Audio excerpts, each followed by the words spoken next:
What's up, everybody? Slightly Off Topic crew here. Wednesday's Knightwatch, episode 25, brought to you by the BS Radio Network, and I am your host, the Real Ant-Man. E-Tep. King Black Cherry. How's it going, guys? What's up, guys? So we're gonna probably start with a little sad news. Do we have an image of the sad news? We do. Is it the first thing? I think it is the first thing. Yes. Well, that's good. So our breaking news. No. There it is. Well, that'll go into our Slightly Off Top 6 later, guys. So our Slightly Off Top 6 will be the top 6 Stan Lee cameos in movies. Notice I said movies, not Marvel movies. Oh, actually, in media, because there's not a movie in there as well. Very clever. Clever. That is true. I mean, it could be a movie, let's be honest. It could be, but it's not. It's the best one of So, along with that. This past Monday, unfortunately, Stan Lee passed away. Yes. He was 95 years old. I mean, it's funny, though. I think the fact is a lot of people say, well, he was 95 years old, but it still didn't really lessen the blow. No, it didn't. And not only that, is it like when I first heard the news, I was at work, and I was like, got an alert on my watch, and I was like, holy shit. Yeah. Like, wow. Like, that really, I felt something from that, because I was like, damn, I want to be able to see his cameos. He brings what he has done with his life, like what we consume now. Yeah. As far as like anything, as far as like TV shows wise, as far as like the movies that we go see and the comics that we read and everything like that. Definitely tell you what, probably more people who write comics now, they probably were inspired by his work. Absolutely. So, yes, he left a legacy behind, but he will always be remembered. Absolutely. Always. And you know what? Actually, with all these cameos and all these MCU movies, he's definitely going to be remembered, because I'm pretty sure these movies are going to be playing throughout like the future and beyond, you know what I'm saying? So it truly is the graphic novels and the comic books to put to life. It really is. Well, it's funny. I want to say though, nothing against you guys, but I think I'm a bigger comic book fan than you guys. Nothing against us. No, I'm just saying though. Wow. Just saying though, I feel like I'm a bigger comic book fan than you guys. Okay. I agree with you. Yes. You are. Yes. I have probably read, to be honest with you, probably 3 or 4 comic books in my whole entire life. Okay. I definitely have them downloaded on my Kindle at home. Yes. Do I read them? No. But they're there for when I go back to read them. And not to say, though, because you guys are a big fan of the Marvel Cinematic Universe movies just as much as I am, but just to show how much of an impact Stan Lee made on my life, is like I remember growing up, like I used to watch cartoons and all that stuff, like He-Man, Ninja Turtles, G.I. Joe, Transformers. I was really into them, you know. And it's funny that like I never really read a comic before that, but I remember I think I was in 5th grade and all that, and somebody in my school bus, I can see him reading a Spider-Man comic, and I'm like looking at it, and I'm like, oh, that looked really cool, you know, like because I remember it was more mature than the cartoons I was watching, way more mature and all that. And I was like, oh man, that's really cool and all that stuff. So, and of course, I mean, I remember the Amazing Spider-Man cartoons or whatever, like the old school cartoons and all. But I never like just seeing those comic books, like people, like kids in my school talking about it and all that. I really wanted to get into it. And I remember the first comic book I think got was a Spider-Man comic book. I want to say it's Todd McFarlane. Spider-Man, and I love Todd McFarlane's like illustration. It looks so artistic, you know, like his drawings of Spider-Man and all. It looks so amazing. No pun intended, or pun intended, whichever way you take it. But it was just it's just fantastic, some of his artwork, and I honestly got hooked. And it was such a, and I don't know how many Spider-Man comics I have. At least I have over 100. Dang. Yeah, like, and that's dude, and that's only a span of a couple of years, like 3-4 years. I remember because I used to collect them like all the time, like every week. That's I'll say to my mom, "Hey, let's go to a comic book store and get a comic every week." I feel like me and Chris are the same way, but we're more video games. Yeah, oriented. Well, it's funny too because I was like into video games also, But comic books like took me somewhere else, like the Spider-Man comic books and all that, because it was a little more mature. It was a more mature, adult, like oriented things that going on. It was like, of course, you're seeing a cartoon, but a more mature cartoon on the comic book strips, and that's what it really appealed to me. And like, of course, I started looking back at the history of like Stan Lee and everything, like how he wrote the comic books and all how he started Spider-Man. And to be honest, like Spider-Man is to me one of my favorite superheroes. Not just because his real name is Peter Parker, not because of the fact that he was born in Queens just like I was, and he was nerdy too like I was. But in the same time, is I should say is like now, is yeah. Day. I agree. But I think also what I love about it is the fact that he always he wasn't this like Superman. He wasn't Captain America. He wasn't that heroic. So he was more relatable. He's way more he's the most relatable superhero superhero. I think in any other superhero, in my opinion. Yeah, I can agree with that. And I saw an interview these past couple of days where Stan actually talked about where he wanted to have each character he made, each character he had a hand in, he wanted to have more of a human, relatable side to him, so that people can relate to him and not be like this overbearing character that is big and strong and can take over pretty much anything he wants and not have any human side to him. Yeah, it's like Superman. I mean, I never was a fan of Superman because he's just too Boy Scout. He's not just a Boy Scout, but there are really no weaknesses to him. Only kryptonite, but that's his only weakness. But everything else, he was perfect. Whereas Spider-Man, he was not perfect. Even though he was, he had all these flaws about him, like in his real life. Not as a superhero, but just his real life. You know what I'm saying? He, he would struggle, working at a job as a photographer. He lived on, a crappy apartment. When he did heroic stuff, as Spider-Man, he was always shunned by J. Jonah Jameson. Everybody oh, he's a menace. He and all this other stuff. So he never really got any accolades throughout. But it's not just him. It's not just Spider-Man though. You have to also look at the fact that you can go through the whole entire MCU line. Tony Stark, all the things he was doing, he was perfect, but when he became Iron Man and whatnot, then he had a drinking problem. You can go through the movies, and whatnot, and then you can also say the fact of, I'd say probably Black Panther. I would say the fact that you having a cousin of yours just all of a sudden be I'm here for the throne because I can take the throne away from you, and him dealing with that kind of pressure. And I'm glad you mentioned Black Panther because Stan Lee, even though he didn't create him, he co-created a lot of these characters like Spider-Man, like Fantastic Four, X-Men, Black Panther, Hulk. I think it's so cool because some of these characters he created actually at the time he created them was almost a social commentary of what's going on in that timeline. For instance, X-Men.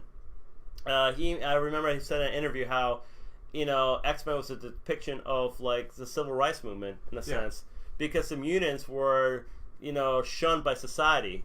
They were kind of shunned and vilified in society and all. And Professor X was supposed to be the Martin Luther King for the mutants, whereas Magneto was the Malcolm X. Right. You know what I'm saying? So that's why because Magneto was trying to be help mutant kind, but he did it in such a radical manner. Right. So it was so cool that the dynamic between that, and that's what is just a social commentary of what was going on at that time with the civil rights movement. And Black Panther was the first African American superhero too at that time. And what I love about Black Panther is so ahead of his time. Yeah. Because a lot of times people think about it when they see the movie they think, oh yeah, Black Panther. This is telling about today's. No, this is back in the day. He was a king who was extremely intelligent. They were kind of so advanced, and the women were really powerful. This is not just modernized the film. This was all way back in the day. They already did this ahead of his time. This was so ahead of his time, which is so I mean I could see how at that time, and this was in the late 60s, how I want to say taboo, but risky it was for a comic book writer to do this, but it worked so well. And he got his own comic books around the 70s, and they were really successful. Yeah, he was an Avenger too. That is really successful Avenger. So I think Stan Lee took a chance on that, and took risks as a comic book writer to do that stuff, and it paid off. Yeah, and I think that's what's so amazing about it, and when you think about it, because to me, like most, like at that time, it was, like a lot of times it was, they didn't do that, they didn't take chances of that, but he did. Yeah, which he will forever be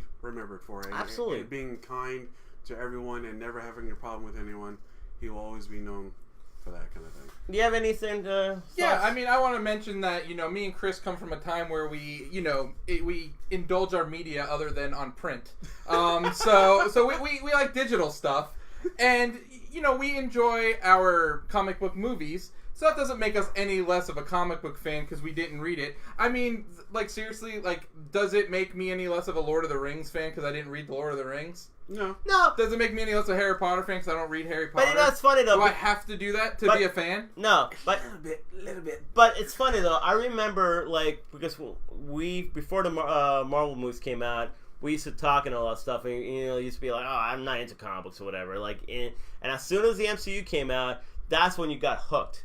Well, I always was a Batman fan. Yeah, you were, but you weren't a Marvel fan. You didn't like Spider-Man and all that stuff, right? Well, I'll be honest. I still don't really care for Sam Raimi's Spider-Mans. I don't care for either, honestly. I think. Well, you did at the time. Well, yeah, of course at the time because that's the first Spider-Man movie. Yeah. I mean, but to be honest, Spider-Man: Homecoming is so much better than those movies, in my opinion. I completely agree. Yeah, I completely agree with that. Yeah. I mean, if you look at like the comic book stuff that I like to watch, a lot of it is kind of less like superhero-y.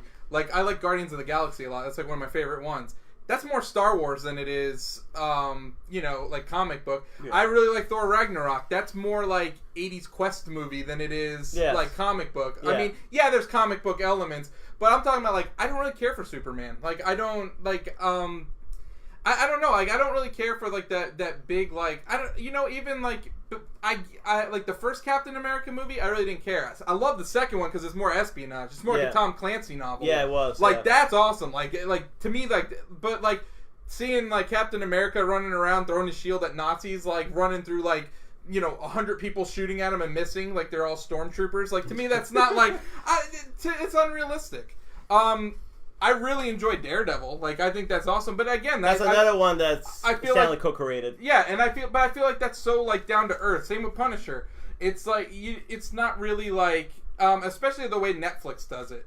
Yeah, like their series. Like, I really feel like they go for more of a realistic take to it, and it's not so much like superhero. You know what? You know what's funny though about it though? Like with all these movies and all the TV shows going on right now. It's just funny how now it's so acceptable to be a comic book fan, but back in the day, you're like, oh, you're a big nerd or whatever. You know what I'm saying? Yeah. Like, it's just funny how time has changed because I remember growing up. I mean, it wasn't like something cool. It was, if you were reading comic books like as a teenager, well, that wasn't cool at all. But now, like, if let's say for instance, somebody asks questions about like a MCU movie or whatever, I'm like, I know the answer. Yeah. You know what I'm saying? We had a comment, Jessica Jones.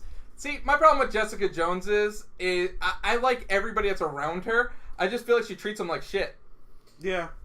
Like, I don't know. Like, yeah. I really like her. Like, I forget the name of the character. Kristen Ritter? No, the one that plays, like, her... I forgot his name, too. Her, like, apprentice or whatever his name is. Yeah, I forgot. Like, that dude will do anything for her, and she just, like, shits on him the whole show. Yeah, he actually is trying to help her out. Like, he's trying to look after her. No, not Luke. It's, man. It's the drug addict kid that eventually gets with Hellcat. Yeah. I forget his name. I forgot. Afro dude. Yeah, I forgot his name, too. But, the thing about it, I don't like Jessica Jones, because she really has a whole bitchy demeanor about her. And she just comes off unlikable. Yeah. Like, you feel sorry for her for being a victim to Kilgrave the first season, but after that, you're still kind of like, okay, she's just not a likable person. Yeah, I agree with that. I just, that's just my take on it. I agree with that. Yeah, I agree with that. Yeah. But that's the funny thing, like Kristen Ritter, She was in Breaking Bad. She was the bee in Next Door, whatever. The bee in Apartment 23. Yeah. And every single role she plays this unlikable bitch. and I mean, maybe nothing against her. Maybe she's just playing that role. She's been stereotyped, but it's just like it's not appealing.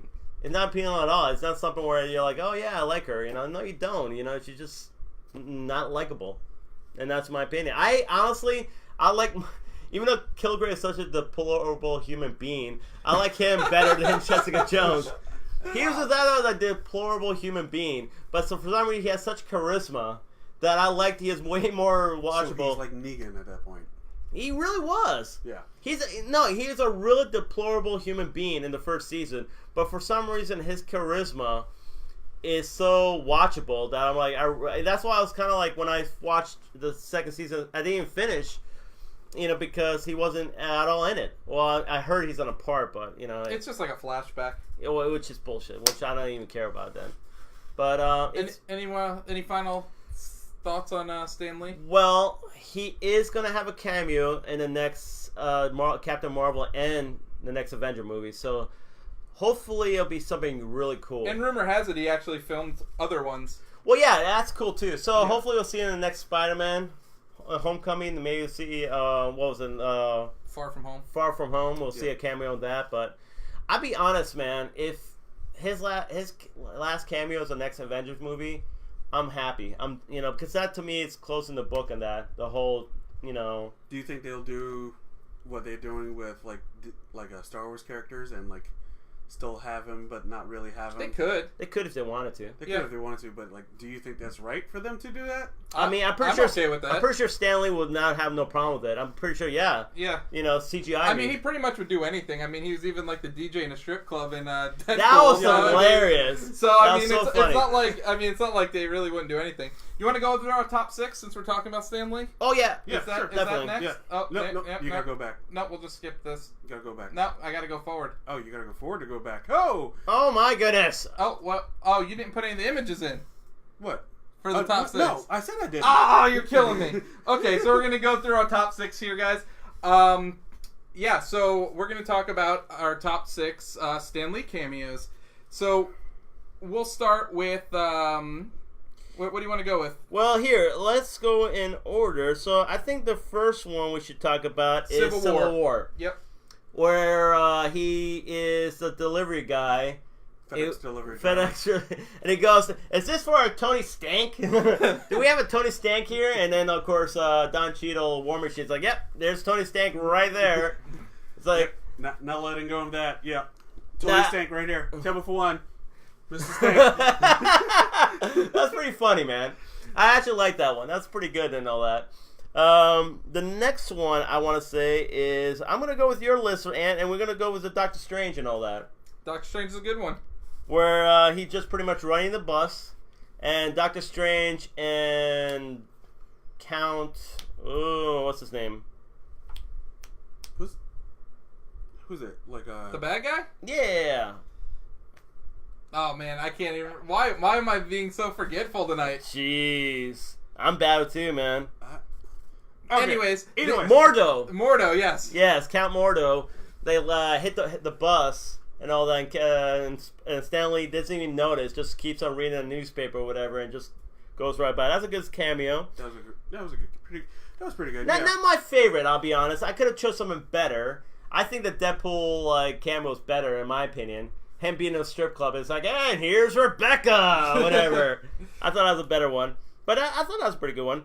The next one we have, actually, is... And this is actually a pretty good one. X-Men Age of Apocalypse. Yes, this is actually a pretty good one, because the reason why, so...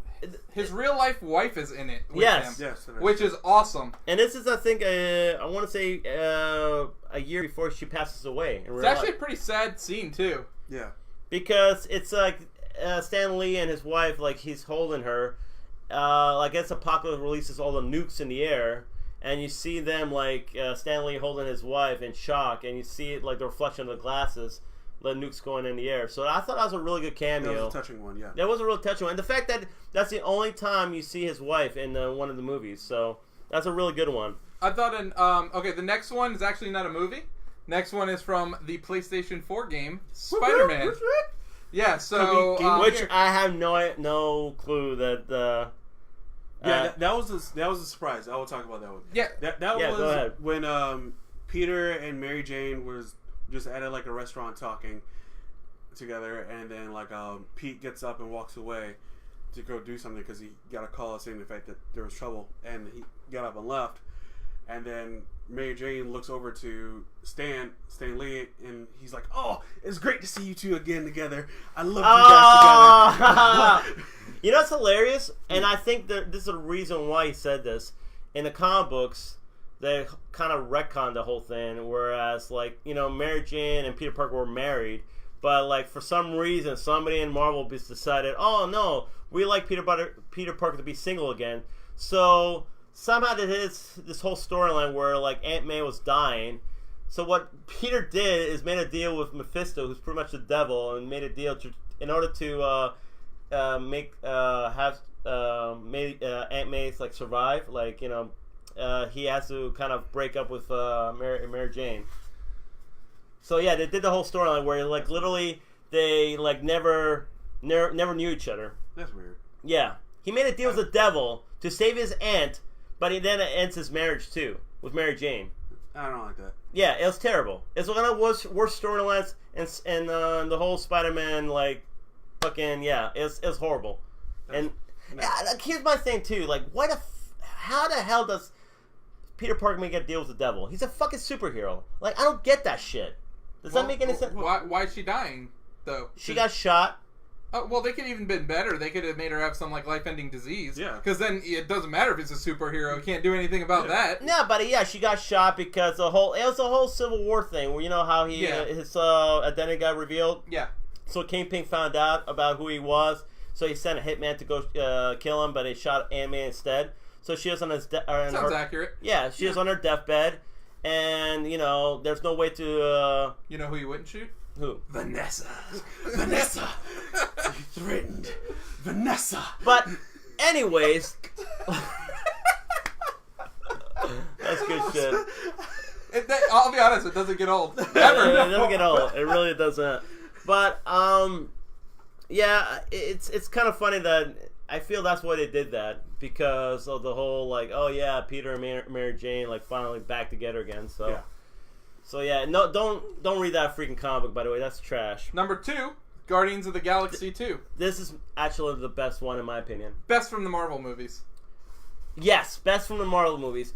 And here's the reason why. So in Guardians of the Galaxy 2, there's a clip, like I think it was like Rocket Raccoon and all that going through like what was it? They're trying to get to Ego's planet. Yeah, they're trying to go to Ego's planet, but they're like warp speed and all that. Yeah, they're going through all these different portals in order for them to get to Ego's planet. Yeah, it's like going warp speed, and then one of the places they go is like pretty much Stan Lee, like sitting on top, like he's kind of on a moon or asteroid or whatever, talking to the Watchers, and pretty much explaining, oh yeah, like one time I was a delivery guy, and another time I was a bus driver, and all the time like he was saying all the moments he had in the Marvel cameos and all that stuff. To me, and there's a theory saying that he might be either a Watcher, and what the Watchers are pretty much they're these which were actually introduced in Agents of S.H.I.E.L.D. if you ever watched that show. Yeah, but in the comic books, what they are, they're these celestial beings who pretty much like record what's going on in the universe. Like and the only time they're supposed to get involved is if there's like some they never get involved. Oh well, the other guys in Agents of S.H.I.E.L.D. they're not the Watchers. Yeah, they said the only time they're allowed to get involved, they do the same thing. They go into the different parts of history. Yeah, and the only time they're allowed to get involved is if there's some like apocalyptic event. Okay. No, like the Watchers never supposed to get involved. They just only there to record what's happening. Like, for instance, I believe it was when Galactus was trying to, like, in the comic books, Galactus was trying to, like, devour the Earth. They did not get involved. They just was there to record. They informed, I believe, the Fantastic Four was going to happen, but they could not get involved or change it. So, but I have a theory that either Stan Lee's a Watcher, or Stan Lee might be maybe some sort of godlike being in the comic books. That's my theory right now. MCU. Yeah, with the MCU, of course, yes.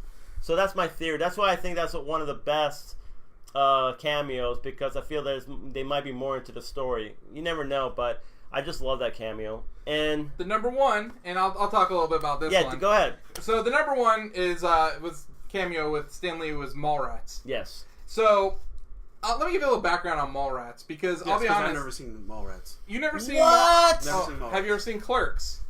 No. What? Okay, so let me say I wasn't really a big. I would consider these kind of like art movies in a way. Yes. Yeah. Because it's really low budget. I mean, Mallrats looks like he just filmed it with his friends at the mall. To be honest with you. Yeah, he did. Yeah, probably. So, and Clerks is all through a security camera. Yeah. So it's but anyways, so I'm never really a big fan of that stuff. Honestly, like I didn't watch a whole lot of movies growing up besides like the blockbusters and stuff like that. But when I watched Mallrats, it kind of gave me a new look on like cinema and what it could be, and just the dialogue that Kevin Smith wrote for his movies just kind of blew me away. It's really the only other thing I would say that I've watched around that time where the dialogue was so well written was Quentin Tarantino movies. Where you're watching a movie, but it feels natural. Like everything feels like everything feels natural. It doesn't feel like forced or probably fake or something like that. Everything is just feels like they're the actors are actually the real characters. Yeah, absolutely. Yes. It's like real dialogue. Yeah. So in Mallrats, Stan Lee plays himself. Right. And the part is like they're going like Stan Lee's at the mall like signing autographs, and so like. The character played by Jason Lee, I believe his name's Brody in the movie. Yeah, I think it is Brody. Yeah, so it's funny because like he's kind of like a pervert, but he like meets he meets Stan Lee. He's just like sitting there like and he's kind of like he's kind of like trying to figure out what to do because like his girlfriend like just dumped him or whatever. Right, so Stan Lee comes up and talks to him. And then he's like, "Oh, fuck, it's Stan Lee." And then I just love it too because he's like looking at like Brody's looking in a lingerie store, right? Yeah. It's just like staring there, and it's like, and like Stan Lee comes to him and just stands beside him. He didn't even notice him, and he's like, "Oh yeah, I like looking in the lingerie store." It reminds me of that comic book I wrote with like Peter Parker and Mary Jane went to a lingerie store, but then the Green Goblin with his pumpkin butt blew it to shit or something like that. Yeah. And he's like, "What the fuck? You're Stan Lee!" Yeah. but I love like the part two. He's like, so then after he's like, so like back in the day when you were like, all right, it's like, so is it true? Like, can Mr. Fantastic, his stuff grow? Does everything stretch in Mr. Fantastic? Yeah, and so it's just hilarious. And then like, so then his friend like played by Jeremy London. Or Jason London or Jeremy London? It's one of them. One of them. One of the Londons. So anyway, so he comes up later and like he's like kind of giving like so Stan Lee's giving him advice and he goes, "Hey, you like get some help for your friend there." He has like sexual like yeah. Oh my god. He like thinks everything sexual about superheroes and all that. Because even like I think before they made a joke about it, it's like, oh well, yeah, like Superman and Lois Lane can never get together because man, that's like a shotgun and all that. He's like if they're doing it and like Superman like comes to the side, he's like blow her open like a shotgun. Yeah. Oh my god. So apparently I need to watch Mallrats then. Yes, absolutely. You need to watch Clerks as well. Yeah. So like Clerks is like the low budget version of Mallrats, if you can really get any lower budget. Yeah. But Mallrats actually has like stars in it. It has like, actually Ben Affleck. Yeah, it has Ben Affleck, Shannon Doherty, Claire Forlani. Yes. Michael Rooker.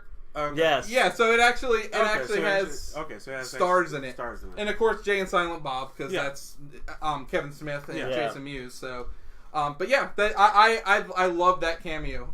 Of, It's like, just Stan it was Lee really there. funny too, man. And that predates the MCU, so that's like really kind of his first cameo. It was. Well, no, he was actually a cameo in their Incredible Hulk TV show. He back was in the day. actually. Oh my god! He played a juror. I saw that and I was like, whoa! Pete see it when it was originally on TV though. Lou Ferrigno, right? Oh, yep. It was, yeah, man. I used to watch those back in the day. I'm not gonna lie, actually. See?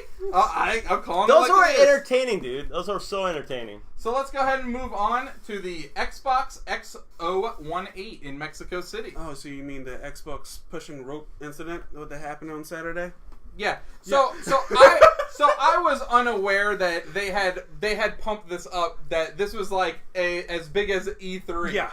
So I didn't know that. So Chris is like, how about that turd that they laid, basically? And I'm like, oh, there's a couple cool announcements, and then he's like, not E3 quality, so. Yeah, so pretty much Okay, so the past couple of years, PlayStation has been having this conference at the end of the year, right before the Video Game Awards, and they'll be their like fan service, like pretty much fan service like conference kind of a thing. They'll invite the fans out. Fans will come, watch the conference. They play games after, kind of like their own E3. Okay. At that point, the last couple of days it happens in Vegas. Past couple of years, this year they decided not to do one. Every year they've done something big. Okay. One year, Sean Layden, who's like the pretty much the kind of like Reggie of Nintendo, was wearing a Crash shirt. Okay. There was no mention of Crash, but he was wearing the shirt, which started the fact of like the remastered coming out soon. Okay. Other years have gone by. They announced Last of Us 2 there. They've done the fact that let's say like, hey, next year probably be able to change your names. And that's happening right now. Okay. Xbox comes out. It's like, okay, we're going to have our first annual one, fan service one. We're probably going to be, this is going to be as big as E3, and hopefully we're going to knock it out of the park. And this was their shot to knock it out of the park and to slam it into Sony's face and be like, hey, you're not doing one this year? Guess what? We got the big shots here. Black Friday's coming up. We got all this hype going on right now. Everyone's going to be buying Xboxes this year. Guess what happened? Yeah. Pushing rope. Yeah. Limp dick performance. So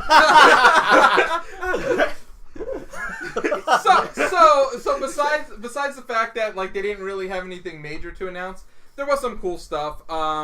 They had some backwards compatibility announcements. Final Fantasy 13 and all the accompanying games are coming. All of them Xbox One enhanced, Xbox One X enhanced. Sorry. And did you hear that they actually got the original like cutscene stuff and actually enhanced that as well? That's pretty awesome. Why don't they actually release Final Fantasy 7? Why don't they just focus on They are. Oh, but that's for PlayStation. No, that's only. The remake's only for PlayStation. Okay, but still, they just need to just focus on that. Yeah. Instead of like, oh, let me just go ahead and remake all this stuff that everyone has already played. Instead of be like, hey, yeah, we announced this like 3 or 4 years ago. Where the fuck is it? So there were some cool Game Pass announcements as well. Thieves came to the Game Pass. Hellblade, which is from the same studio that did... Oh, God, what was the PlayStation game back in the day? God dang it. It was the spiritual successor. Heavenly Sword. Heavenly Sword, yeah. Yes, the spiritual successor to Heavenly Sword. And this is the sequel to Hellblade, correct? There was already one Hellblade? No, this is... I think so. That could be... I think this is a sequel. Yeah. They also announced something else was coming to Game Pass. I forgot what it is now off the top of my head.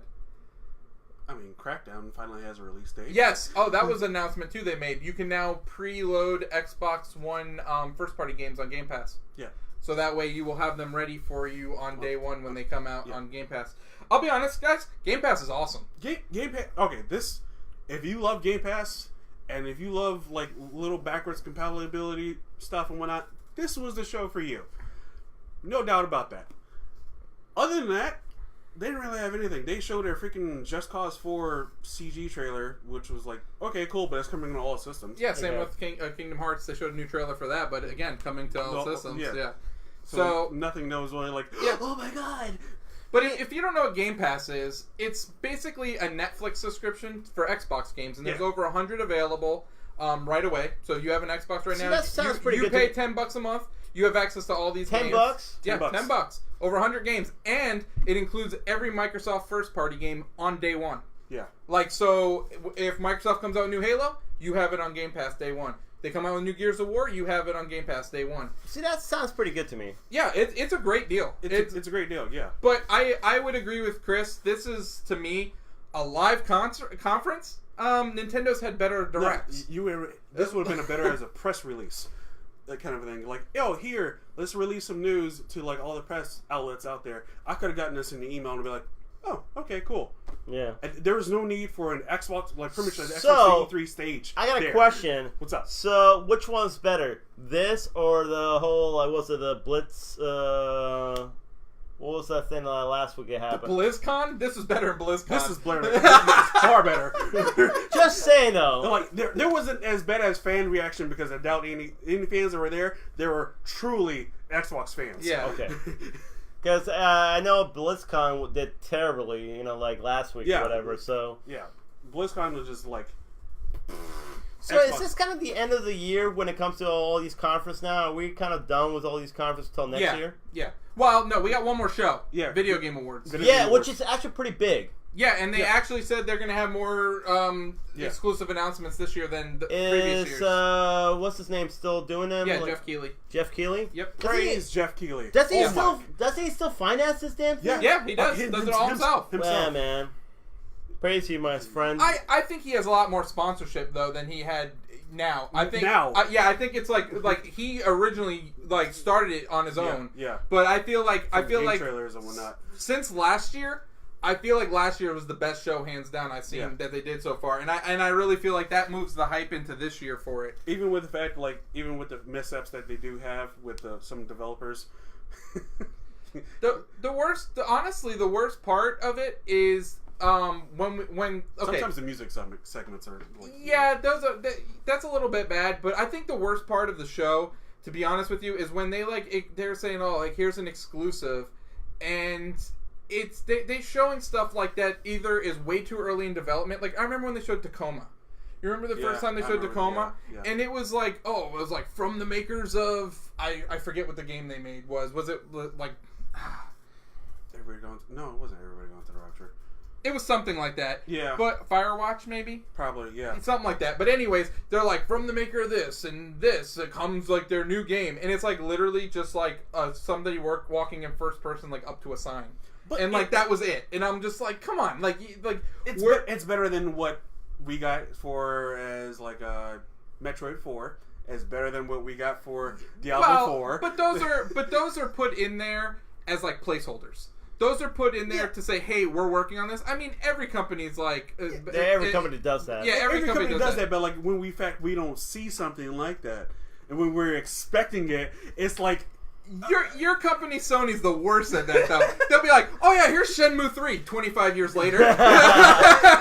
Well, here's a question though: do you think Nintendo's gonna have a big trailer this? In the Video Game Awards? I think They usually do. I think it'll be Animal Crossing. They usually do.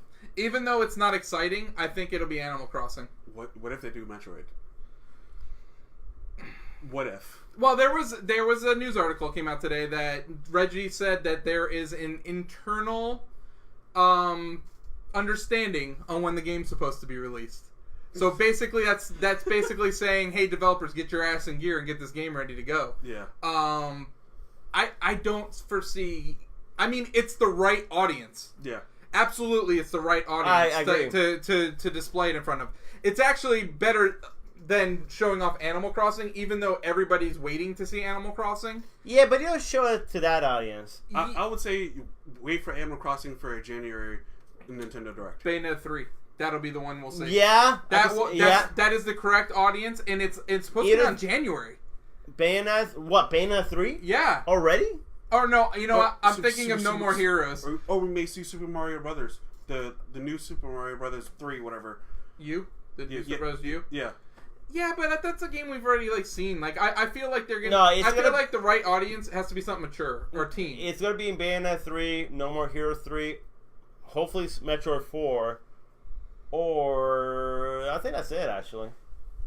I think they're gonna save the Pokemon, the Gen 8 Pokemon. I think they're gonna save that to 3. Well, here's that, or maybe they'll put it inside Detective Pikachu. Maybe they'll be walking by a video game store and they'll put the first could you imagine that? Oh my god! Oh my god! I'll talk about a little bit cross promotion. We can talk about little Detective Pikachu a little bit later. But any other thoughts? You gotta admit though, that just blew my mind for a second. Any other thoughts about this, guys? Do better, Microsoft. Do better. I would have bought an Xbox One X, but nope. Better. Not doing now. Oh! Detective Pikachu! Dude, look at Ryan Reynolds. He's so cute. Did you, speaking of which, I mean, did you see the Deadpool Pikachu?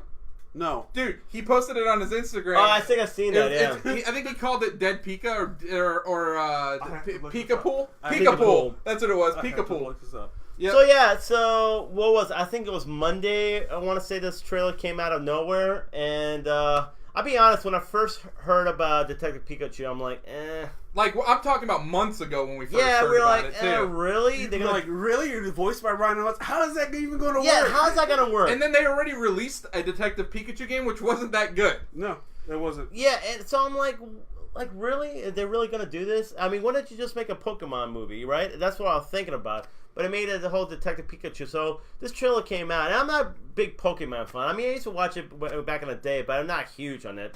So they introduce it, and there's this some kid. I don't know the actor, but I think I've seen him before.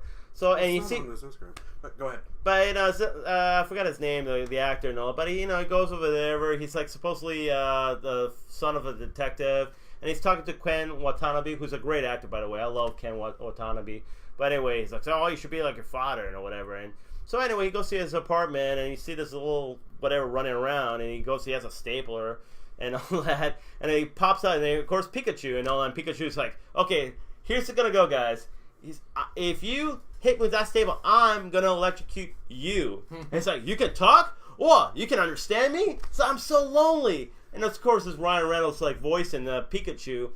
But you know what I love about it? Because I'm like, okay, Pikachu shouldn't talk. But I love the fact he's the only one who can understand Pikachu. Yeah, it's like Dr. Dolittle. Yeah. I thought it was so cool because he goes in there to like some like market or whatever. It's like, hey, can you hear my friend and all that? And it goes straight to the Pika voice, Pika Pika, oh yeah. And she's like, oh, Pika Pika's so cute. And it's like, oh yeah, you're cute too. It's like she can't understand me, can't she? Like, I thought that was great, man. I thought because at first I'm like, dude, Pikachu shouldn't be talking, but then now it makes sense. Like he can only hear Pikachu, nobody else can. What's up with the fans though that are hating on that the Pokemon are fuzzy? Like they're creepy as shit. I'm not gonna lie. No, look how cute he is. He is cute. Freaking Jigglypuff. Jigglypuff looks What the freak was that? Hey, and Jigglypuff looks like he's hit a rough time in his life. He's in the bar, taking a couple Jack Daniels, and it literally looks like the puppets from freaking Happy Time Murders. I was like, what the hell is that? But doesn't it look kind of darker? Oh, absolutely. Yeah. This whole thing looks a lot darker for like Pokemon. It kind of reminds me of almost like it's in the world of Real Steel or something like that. It's like I don't know. It's like or even like a Ready Player One kind of world. Yeah, I agree. That. But it looks cool though. It actually looks really appealing. It does. And it showed. It wasn't just. They showed a lot of Pokemon. It wasn't just like. I think it was like 60. No, it had to be 60. Well, 60 reference to Pokemon, but that's like. I think it was probably maybe they showed 15. Maybe because I saw Bulbasaur. I just hope we see Incineroar in the movie. Oh, that'd be badass. That'd be so awesome, man. Him superlicking people and whatever.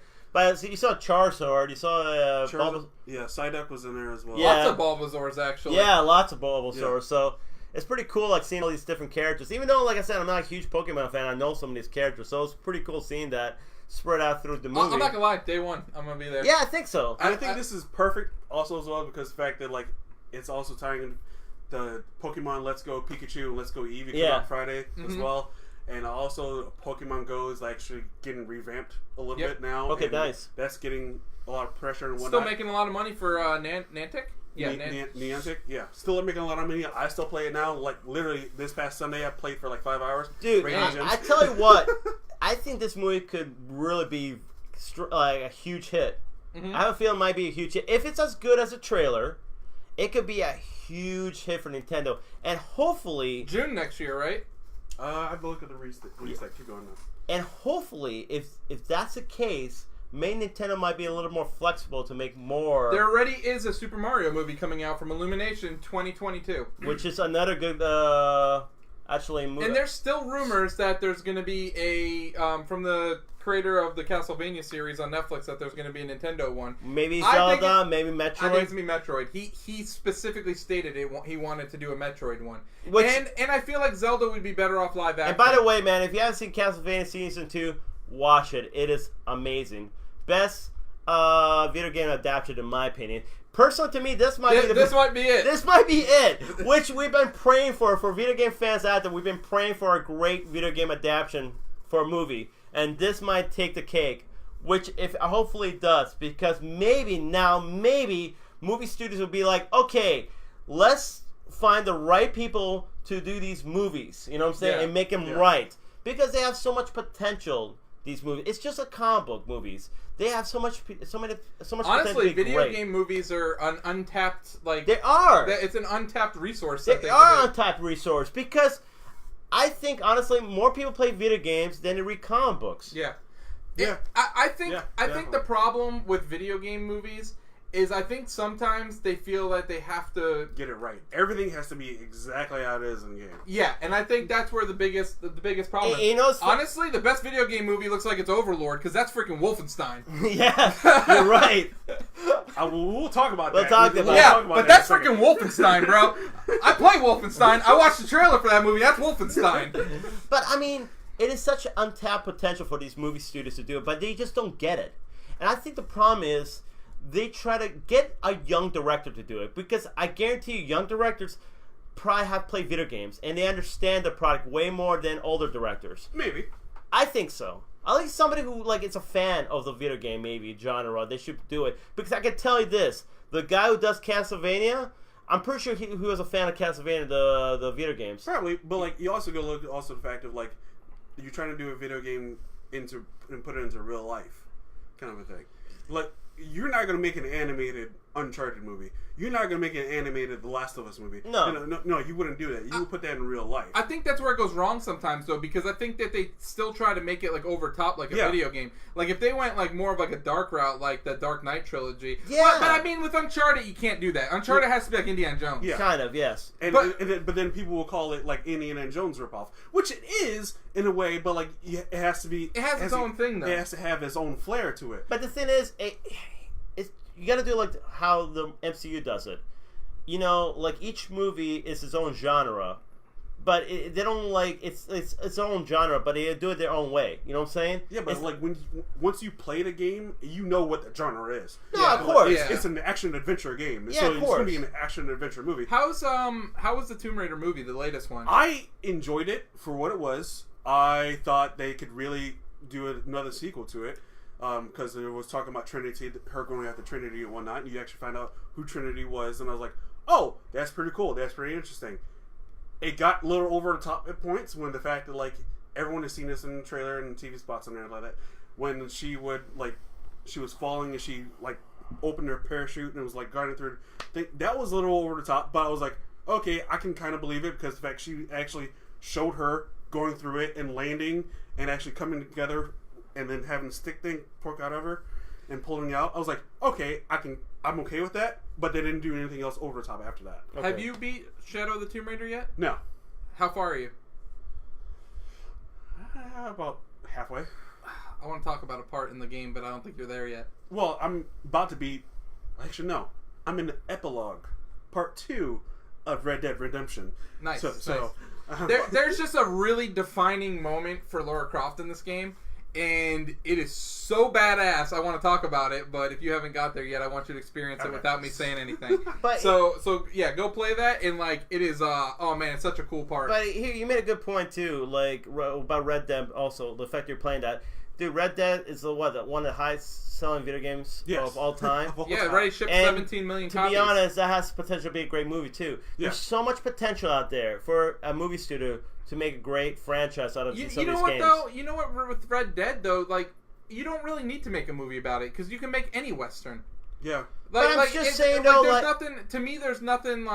There's nothing special about Red Dead converting that into a movie. Okay, so because you could just make the Hateful Eight, dude. That's a Western and it's great. True. So you could make Unforgiven. Go watch that. That's a great movie. Here's a question though. Yeah, that's what I'm saying. It's dude, there's so many. Yeah, it's so many great Westerns that what different could Red Dead Redemption do as a film? Well, here's a question though. So what video game franchise is such untapped potential for a movie studio to make?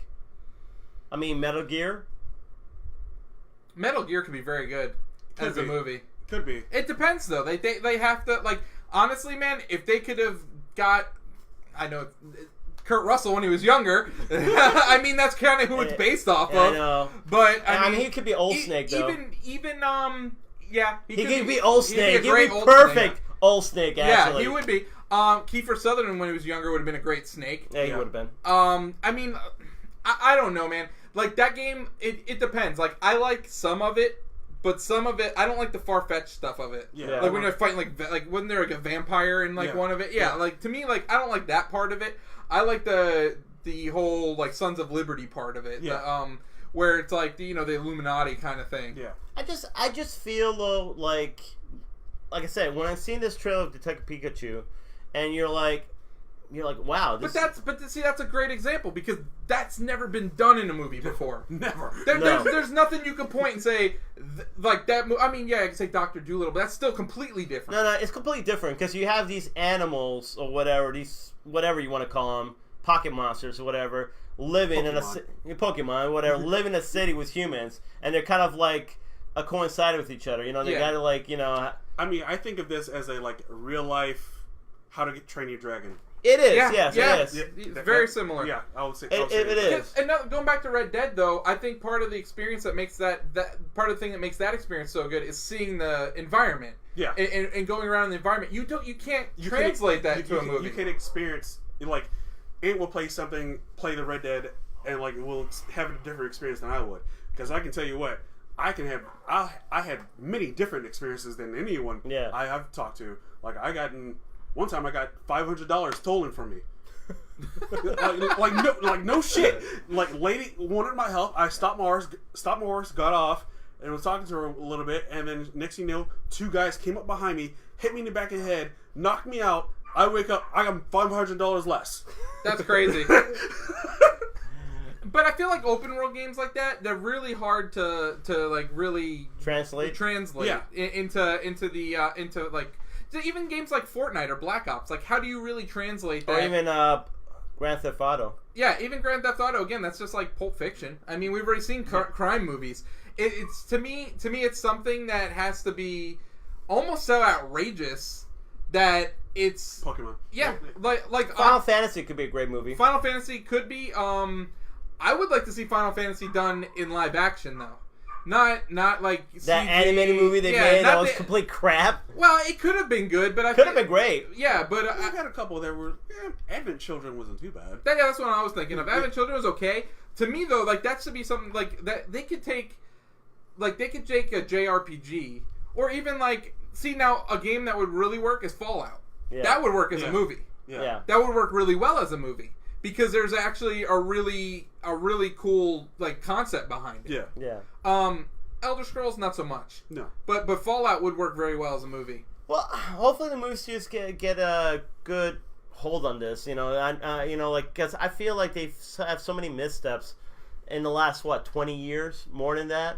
Ever since Mario. I think Nintendo should do their own MCU with movies. Oh my goodness! And eventually the last movie will be Smash Brothers. Oh, and they got to fight like the hand. The hand is Thanos. It's the glove. Dude, the last trailer for Smash seemed like out of Infinity War. Yeah, it did. Did you see the one where they had no music in it? No, they just released one, but I see like everyone keeps like putting their own music to it. Yeah, because that is freaking hilarious as hell. Because like you see it, you're like you got to look this up on Twitter. Everyone look this up on Twitter. Okay, there was a Smash trailer that came out a couple days ago. And it had like barely any music to it. Yeah. And so people were starting to add their own music to it. Like at one point you'll hear the Titanic music going on to it. And then other person, like, I think Game of Thrones was actually in it as well. And it was just freaking hilarious. How does Nintendo always do this viral shit with their commercials? Like or like their games? I don't get it. Like literally they release a commercial with no music and it goes freaking viral because everybody else puts music in it. Like it's like how do you do that? Like as a company, how do you do that? Like how do you hilarious. But I know what you're talking about because I was like trying to find the original trailer. Yeah. And I'm listening to it, it's like Sonic music. I'm like, that can't be the original trailer. then I go to something else and it was like, I think it was like the Rocky theme or something. And I'm like, what the hell? It's like, what was the original trailer? How about the Guile theme? The Guile theme? It goes with everything. All right, any more thoughts about Detective Pikachu? Nah, let's move Seeing forward. it day one, May 10th, 2019. Oh, yes. May 10th? Yep. May 10th, Pikachu? Yep. When is May 4th. Oh God, I'll be in the movies 2 weeks in a row. Nah, you know what? I predict actual Avengers is gonna be like a week before or prior. No, it is a week. That's what I said. No. But I bet it's gonna come with 2 weeks or something like that. Oh, you think they're gonna move it up? Nah. I think so. Just because they did it for one, they're not gonna do it for both of them. That's a weird time for them, the Pokemon company, to release that movie. If I was them, I would kind of push it back. I'd push it back a week or two. Yeah, I would Maybe. too. We'll see. You don't want to. Toy Story 4. What'd you guys think? They should have ended it with 3. But Key and Peele are in it. Yeah, I love Key and Peele. Yeah, and you know what? That was Disney's response because of the fact of how much Detective Pikachu got. Because everyone started. Oh yeah, they came out with another trailer the next day. the Key and Peele I trailer. liked our first trailer. I thought the first trailer was hilarious. It man. was. It was like, I'm not a toy. Ah! It was hilarious, man. It was fun. It was cute. And then the freaking like couple hours later, the Detective Pikachu trailer drops, and everyone's like, "Oh my God, you Pikachu!" And then like Disney was like, "Oh shit, we gotta do something." Key and Peele, come here. Let's record this in the studio real quick. Dude, I just want to do like Peele, whatever, do the substitute teacher. Yeah. It's like, hey, Ron! He's like, son of a bitch! Be nice. Be nice. But I mean, I'll definitely go see it. I mean, it's part of my childhood, so. I agree with you. I think they should end at 3. 3 was like the perfect ending. Yeah. And it's funny too. Like I wasn't huge on Toy Story. Like I watched like parts of 1 and 2. I wasn't big, but for some reason I watched 3 on TV one time. And dude, that movie is amazing. Amazing movie. Had a great villain. Had a great story. Even the ending like got you all emotional because you actually thought they were going to. I mean, there's no doubt in my mind this movie's gonna be great, but Pikachu. I could Pika. Like so are they finally gonna do the whole kids are stopping to play with physical toys to play with video games? Like, doesn't that seem like what the storyline should be? I mean, they've already done the whole age thing. Yeah. That would make the most sense. Yeah, that make most sense. But yeah, because like honestly, they become obsolete. Toys are kind of obsolete. Yeah, like I feel like is, more and more kids are playing video games now, or watching YouTube on their phones, or doing whatever they're doing. Yeah, I totally agree. That should be like the main storyline. That would be smart if they do that. That's right. I shaved. The Giants finally won a game, so off goes the beard. I honestly thought, guys, I was gonna have a beard down to here till next year. we did too. It was close. We did too. It was close. Hey, keep on winning though, so the Jets can get a better draft pick.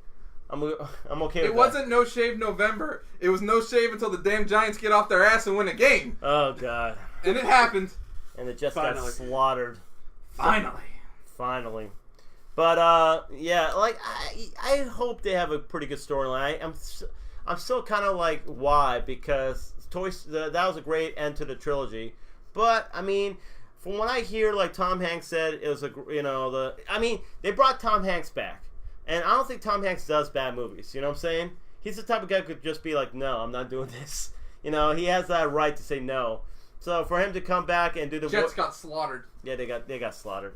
We're not talking about that. Sorry, got to answer our fans. Oh, why do you want to answer By that? the Buffalo Bills, by the way. Oh, thanks. The most abysmal team in the NFL. No, even worse than the Raiders. They're not worse than the Raiders. They're worse than the Raiders. No, you know what's bad about that loss? They freaking got Matt Barkley. Matt freaking Barkley. We'll talk about that later. Okay? Where the hell did he come from? We'll talk about that later. Let's talk about. They dug up this relic from 2007. Oh God. Oh wait, that was Matt Leinart. Never mind. Different Matt. Different Matt. It's the same guy. Almost the same guy, man. But anyway, so talk about Toy Story. The score of the Jets game. What was the score of the Jets game, Pete? They want to know. Our fans want to know. The millions and millions want to know. What was the Jets score, Pete? I think it was 41-10. Oh God! Yeah. I mean, I can't really say much, but your coach still has the job? Unfortunately, he does. Oh, okay. He should have got fired, but I don't think they have anybody better than him. And what face was he making when the guys lost that bad? He's like, yeah, I got my ass kicked. Oh, because normally, if he wins by big, he's like, if he loses by big, he's like, guy has no personality. So he's pretty much like a robot. Dallas's coach. Oh no, he's not like, oh hey, good. No. He's not Mr. Clapper. I cannot stand Jason Garrett. Good job, guys. You know why I hate Jason Garrett, dude? He complains about every freaking call. Like, dude, I swear to God, you watch it, dude. Every time there's a flag, dude, he's complaining to the ref. Dude, oh my gosh, so annoying. You know what you guys should get as your coach? Who? Caldwell. I actually think he's a good coach. He's an excellent coach, and the Jets should get him because he will help out Sam Darnold in his progression as a young quarterback. I think you're right. I think Jim Caldwell hasn't had a fair shake in the NFL. I thought the Lions were a hell of a lot better with him than with Patricia. I agree. Yeah, that's true. I totally agree. You know, the beard. Just saying, man. You mean Rhino? Doesn't Matt Patricia look like Rhino? Yeah, a better looking version. Anyways, but going back to Toy Story 4, what do you guys think? Do you think that's going to be pretty good? I'll watch it. I'll watch it. I'll watch it too. Childhood. Yeah. I honestly think Detective Pikachu might be better than Toy Story 4, but I'll still check it out. Dude, woo, that's a bold ass statement. Toy Story, Pixar's like bread and butter. Yeah, where they make the most money off of. But Pixar, forget Frozen, forget Moana. Yeah, that's true. Forget all that. Toy Story was Pixar's baby. But I mean, I think the difference. We're more excited for Detective Pikachu because we've never seen anything like it. Yeah, exactly. Oh, there's definitely the hype is real when it comes to Detective Pikachu. Yeah. Whereas I agree with you, the trilogy of the Toy Story ended perfectly. Yeah, we don't need a Toy Story 4, so that's why it's a little hard to get on this bandwagon. But again, Hanks, Alan, Key and Peele. But I'm down with that. And in all honesty, we haven't really seen a real trailer, so this is all teasers we saw. So let's see a real trailer. Dang, man, people are angry with you, Pete, saying that. What? I told you to shut your mouth. Know your role. Chris's friend Sarah. Damn. Whoa. I didn't see this. Hold on. Hey, I'm sorry. That's my opinion. I'm sticking to it. Just saying though. Damn, she told you to shut your mouth and know your role, bro. Man, The Rock, man. Yep. But I'm just saying though, what do you guys think? Toy Story 4 or Detective Pikachu? Let us know. Let us know comments. in the comments below. Oh yeah, she did tell you to shut your mouth. All right, Chris. Wait, hold on. Good job, Sarah. It is confirmed. There's a little blue checkbox now. Yeah. So Grinch. Made by Illumination. Not good, I'm guessing. Salty and green. Just like it's nuts. Not so fast. All right. The Grinch came out this past weekend. If I had to say in a short version of this movie, what's your short review? Short review. It was Despicable Me Grinch. Were there minions in it? No, but I consider his dog a minion. Okay. I consider the bull that he tried to use as a reindeer as a minion because they both acted exactly. A bull as a reindeer? Yeah. His dog was supposed to be the reindeer. Yeah, his dog is supposed to be the reindeer. He did have a bull at one point. Oh, okay. And then the bull found his family. His family walked up to him. He was like, "Oh, I have to go," kind of a thing. And was it Ferdinand? Was it John Cena? You can't see him. But he let him go to his family, so he was just left with Max. It was a touching story. Of course, if you know the Grinch, you know the story. Oh, sorry. Spoiler alert. He had a bull. Yeah. Oh, bull? What? Didn't you say a bull? Yeah, whatever. Anyway. No, Shauna said spoiler alert, jerk. Oh, like you haven't seen a trailer. Who hasn't seen the Grinch? Come on! Even the old Grinch, the cartoon Grinch. Everyone has seen the Grinch. Everyone has. If you haven't, the best one version is the Jim Carrey version. No! Wah, wah, wah. In my opinion. The CBS TV show from the 60s. The best one. Yes, hands down. My opinion. the Grinch Jim Carrey one. No, the original cartoon version of the Grinch where, they had the whole "You're a mean one, Mr. Grinch" was the best one. My opinion. They didn't have any songs in this. How? They didn't have any songs. Now that I was actually thinking about it, they didn't have no songs. Why? That was the problem with the Wizard of Oz movie with James Franco. How the hell you have Wizard of Oz and no songs? They had songs, but it wasn't like classic songs like that. It was like more like Pharrell, like happy songs. Oh my gosh, Pete, our age must be showing. Everyone's agreeing with Chris, but Jim Carrey's the Grinch. Yes! Oh my goodness. We're relics, bro. Man, Man, this generation, you know what I'm saying? Oh, I'm sorry. What a shame. Sean, I want to know if you remember the first time they showed it on TV. Oh, I did. I watched it. He actually remembers when Shakespeare put on the play at the, where was it, the Coliseum? Where did they have like the plays and stuff back then? The Coliseum? Samson, I know it was way off. But yeah, dude, that's like Roman. Oh, Greeks at the Parthenon? Yeah, I was with Julius Caesar watching like Shakespeare play. Shakespeare in Love. Dude, that's such a horrible joke, dude. Totally failed, man. Total failure. Anyways, Grinch, do you recommend it, or do you Redbox it, or do you trash it? I say if you have kids and they really want to go see this movie, go see it. But don't expect something that's going to be blowing you out of the water or whatever the case may be. So, recommends but slightly Redbox? Yes, definitely. Okay. It's Christmas time. It's Christmas time, guys, in the city. Everyone wants to go to the movies and like all that kind of stuff. So, I mean, I say go see this movie. Go see it if you want. Take the kids. Go, like, you know, do your shit. Yeah. Right? I'm sorry. I have no idea. I'm not really excited to see this movie, too, man. It's kind of a disappointment, so, yeah, whatever. He is voiced by Benedict Cumberbatch. Who's a great actor, by the way, He's but even him could, you know, you can't save this. And freaking Keenan from SNL was in it. Keenan Thompson. So he's doing something different besides SNL right now? Sean wants to know if you were the creepy guy in the theater with a bunch of families and kids. No, I was actually in the theater, in IMAX theater, and pretty much there was only 4 other people there. Yeah. It shows you how well this movie is. On opening day? On opening day. I'm just... First show? First show. Yeah, but that's like around noon, right? Yeah. Yeah, so kids are still in school. But are they though? If you went on like Saturday, dude, it would have been like you wouldn't even be able to see the movie. It'd be like kids talking, throwing popcorn, eating Airheads. Yeah, I would have terrible. actually. We know this, right? That would actually probably kept me up. To be honest with you, because I almost fell asleep. Wow. So I say Redbox it. All right, Girls in Spider's Web. So this is a sequel to Girl with the Dragon Tattoo, but not really. It's not cool. Not really, because David Fincher's not directing this. Rooney Mara's not in it. Daniel Craig is not in it. It's a complete different cast. And what'd you think about it? I thought it was okay. Meh. I wouldn't call it meh. I would call it what movie I can compare it to? A Venom review. I'll say a meh. Because Venom was meh to me. Was it like Along Came a Spider?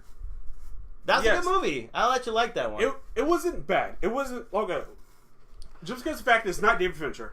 Just because of the fact that it's not any of the characters, any of the actors we know beforehand in David Fincher's You're not selling me right now. Girl does not mean it's going to be a bad movie. I am completely biased when it comes to David Fincher. Yeah, we know you're completely biased. I'm going to sit out of that one. Okay. If you look at for the movie for what it is, it does have great cinematography like a David Fincher movie. Okay. It does. I'll grant that 100%. Yes. The story was spot on. It beat by beat. I was like, okay, keeping up with it. Kept up with it the whole entire time. It wasn't something that blew me away.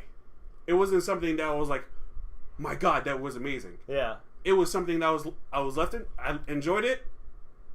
Everyone around me enjoyed it. It was actually more of a packed crowd than Grinch was. Really? And so I can't believe why this has happened, but even the lady behind me was crying at the end. Was it a really emotional movie? At the end, it was. Okay. But it wasn't enough for me to feel like emotions and like a tearjerker kind of moment and anything like that. But it was like a movie that like I understood and it was like following through. It was like, wow, okay, that was pretty good. Now, and I left the movie. So not like a tearjerker like Inside Out. No, that is a tearjerker. I'm not gonna lie, not like Green Mile. That's a tearjerker too, man. I haven't cried Green Mile. What? Huh? John Coffey? Yeah, no. Spoiler alert. You know, getting electrocuted? No. Huh? Wow. Okay, you don't have no soul. I had soul enough for Inside Out. That's pretty good, man. Yeah. But so compared to the last one, Girls with Dragon Tattoo, what do you rank it compared to that? I'd say because I actually really like that movie. okay. Oh, it's good. It was good. don't get me wrong. I'm not going to trash it or anything. Like, I thought it was a good movie. I thought this one, the pacing was a lot better. It was shorter than the David Fincher one, I believe. And so, you had to keep moving. You had to keep going. There's more action scenes, I'm guessing, in this one, right? No, not really. Oh. It's just the pace. It was just paced very well. Okay. There was always something happening. The Fincher one, I felt like it was kind of slow at times. Which it needed to be. Yeah. But I felt like it was slow, and it was building up to what the reveal was at the end. Well, I saw the original Swedish version. We both did, right? Did you do... I didn't see the Swedish with one. Naomi Rapace or whatever. Yeah, Rapace. Yeah. Which I thought was really good, too. I don't think I liked... Even though it's pretty much very similar. It's almost scene for scene. It really is almost scene for scene. I like Fincher's better. I just felt like the darker tones were better, and I honestly thought the part where the torture scene, I guess, in the end, was so much better, more creepier. Yeah. It's really creepy and all that. And so they didn't really touch torture in this movie that too much. They had one part where she hung the guy upside down. Yeah, I saw the trailer for that. Yeah, that part happened, and then in one part she actually got put into this. She was wrapped in plastic, and then her sister suffocated her. Sucked up all the air out of the bag, and she was choking on it.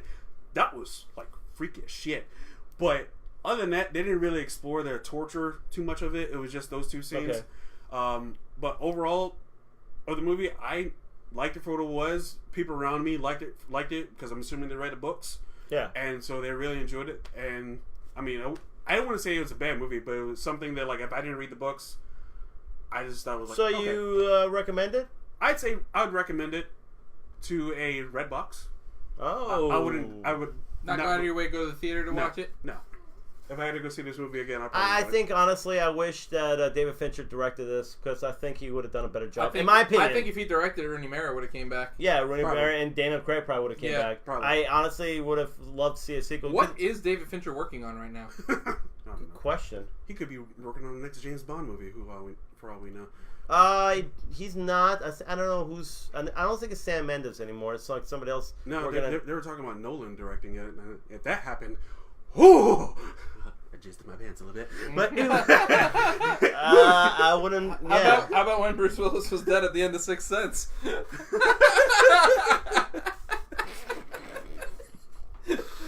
All right. On that note, on to the next movie. Overlord, aka Wolfenstein. Last movie I saw for that Friday night, saw it in IMAX. This movie was out there. Out there, as in really good. As in it is it's a war movie. World War II, Nazis, but they did something that I've never seen before. It was D-Day that was happening from the points of the opening, first 6 minutes were really intense, and if you had the chance to go see this, Private Ryan intense. Yes. Okay. If you have the chance to go see this in the IMAX theaters, please go do so because I know Fantastic Beasts comes out in a couple of days, but please go see this movie. Holy crap! I mean this was good. So give us a little synopsis of the movie. So a team who's parachuting in behind enemy lines has to take down this tower. Okay. So that when D-Day happens, then our soldiers won't be freaking screwed at that point. Yeah, of course. So their whole team was maybe 6 or 7 of them in the plane. Now only 4 of them landed. Okay. Now probably 3 of them survived. But so you only had 3 main characters? Three main characters who survived the whole thing. Spoiler alert. Spoiler alert, sorry. But yeah, that happens, and then they land and they go find this facility, and they find a local who is there who helps them out and whatnot, and then they go to the facility, the tower, and they realize that these dead people are getting actually experimented on. The Nazis are conducting this serum or booster or whatever the case would be, and injecting into dead people, and they're coming back to life. Okay. And they're harder to kill than the normal people are. And they're pretty much super soldiers at that point. Okay. So soldier, zombie, Nazis. I would say yes. AKA Wolfenstein. Pretty much. Like, literally one guy who's actually in Agents of S.H.I.E.L.D., Fitz. Oh, Fitz is in it? Love Fitz. Great actor. Fitz is in it. He plays the villain? No. Oh. He's a great actor, though. He's a good actor. Unfortunately, he does pass. And you see... Spoiler alert, man! This is in a trailer. Oh, okay. So, like, and at one point, they, like, jammed his leg with the serum just to see what was happening. And then he wakes up and he's like, oh, what's going on? I'm thirsty. But this guy, minutes beforehand, this guy got shot up in the chest like 4 or 5 times. Gets up, he's like, oh, I feel really good. Let me see, I need water. Drinks water. This is a skull on my shirt. That's what I'm trying to figure out. I'm like, what is on his shirt? It's a skull. But he drinks water and whatnot, and then his body starts contorting and just weirding out, and then at one point, his head goes all the way back and breaks his neck and comes back in. And it's like so freaking weird. But overall, if you are an action movie fan, if you love action movies, if you action and horror, right? Action, a little bit of horror at the end, a little bit of it, but not too much. Okay. If you like grotesque things, because there's a lot of that, I would say definitely go see this movie. Even the font and color looks like Wolfenstein. It does. A little bit, yeah. A little bit, yeah. And, so got some breaking news. David Fincher, courtesy of Sarah. Oh, thank you, Sarah. He is allegedly working on a sequel to World War Z with Brad Pitt. Oh, yeah. And he is also working on season 2 of Mindhunters for Netflix, which is, the first season's amazing if you haven't seen it. One of the best shows. Have you watched that yet? I have not. Sad. And there was one other movie that I seen up there. It's called Strangers, and it's written by Ben Affleck. Color me. The plot was that 2 strangers meet on a plane and talk about a robbery or a heist, and one thinks it's a joke and one takes it seriously. Don't know who's in it. Don't know how it's going to go. That's a very small plot line. Don't know if it'll actually ever happen. But Ben Affleck's a great writer, so... I'm very interested in it. Might not happen. What? Well, didn't they Fincher collaborate with Ben Affleck? Yeah, they did Gone Girl together, right? Yeah. Okay, cool. And he also... No, that wasn't him. Yeah. That was Ben Affleck that directed the... Oh, well... I was thinking of... So, wait a minute. So, question... But that was... No, Fincher did not direct the first World War Z, right? No. I'm actually interested to see this version, to be honest. I thought the first one was not bad, actually. It's actually better than I expected. Didn't see it. Okay. World War Z had too many problems. It didn't follow the book. I know, I heard, yes. It didn't follow the book at all. But then again, you really can't follow the book with a movie because the fact there's so many dang different But it stories. had Jack in it. Ooh, Jack who? Jack from Lost. Did it have Jack? Yeah, it said Matthew Fox right here. Or not Matthew Fox, sorry. What's his name? It's Matthew Fox. It is Matthew. Yeah, Matthew Fox right there. He played Parajumper. Oh, he probably had a small part, man. A very small part because it was mainly focused around Brad Pitt and his family. Yeah. Directed by Mark Foster. The first one was who also directed Finding Neverland, which is a great movie. That is a great movie, yes. I love Finding Neverland. Pete's favorite movie, Monsters Ball. That's a pretty good movie. Also directed Christopher Robin. That was not that good. But I mean, I didn't think World War Z was that bad, honestly. It could have been a lot worse, from what I remember, because they had a lot of, problems, filming. They had a lot of problems filming. Yeah. They couldn't finish the last third of the movie. Yeah, so I mean, it actually was better than expected. But I'm actually interested in David Fincher, what his take on it. Also directed Machine Gun Preacher. Also directed Quantum of Solace. Which is okay. That's Quantum of Solace was garbage. Yeah. I am sorry. Stranger Than Fiction, Stay, and then that's it. Stranger Than Fiction and Stay. It's good. Okay. Well, anyways, any final thoughts about Overlord? Go see it. Just go see it. I actually want to see it. And actually, didn't J.J. Abrams produce this? Yes. Produce it. Who directed it? I have no idea who directed it, but kudos to him. Because that was pretty dang impressive. You know what I love about it, too? It's something original, too. Yeah. I love it. It's something that's, we all know about, but, it put a twist on it that we didn't expect. Well, I like when film companies actually take a chance at something original. Yeah. You know what I'm saying? Like a kind of horror war movie. You know what I'm saying? It's actually really cool. So So yeah, go watch it, guys. Definitely. Directed by Julius Avery.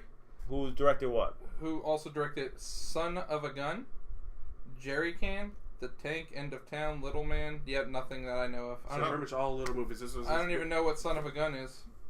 Neither do I. Son of a Gun was starring Ewan McGregor and a bunch of other people. Okay. That I don't know. Well, this is his first big movie, I guess. Yeah. Did it make any money in the theater? What was number 1 this week? It was actually Probably The Grinch. No, Bohemian Rhapsody. Again? I think so. I have to look this up. 2 weeks in a row? Yeah. Someone go on Box Office Mojo. Let us know. All right. So what else do we got here, gentlemen? The Grinch. Oh, Rocky 3. Grinch was number 1. Grinch was number 1. So we're doing what was it?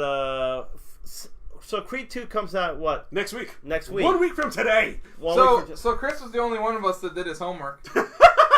Because I seen him watching Apollo and Rocky hugging it out. Yeah, that was awkward. So Chris, what do you think of? This is the first time you actually watched Rocky 3. Yes. So what'd you think of it? Let me tell you something, brother.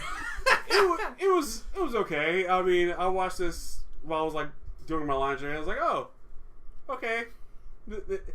Clubber Lang? Huh? You didn't like Clubber Lang? It was alright. Oh, Clubber Lang was great, man. I pity you, fool! But like, it was like, oh, okay. I was like, alright.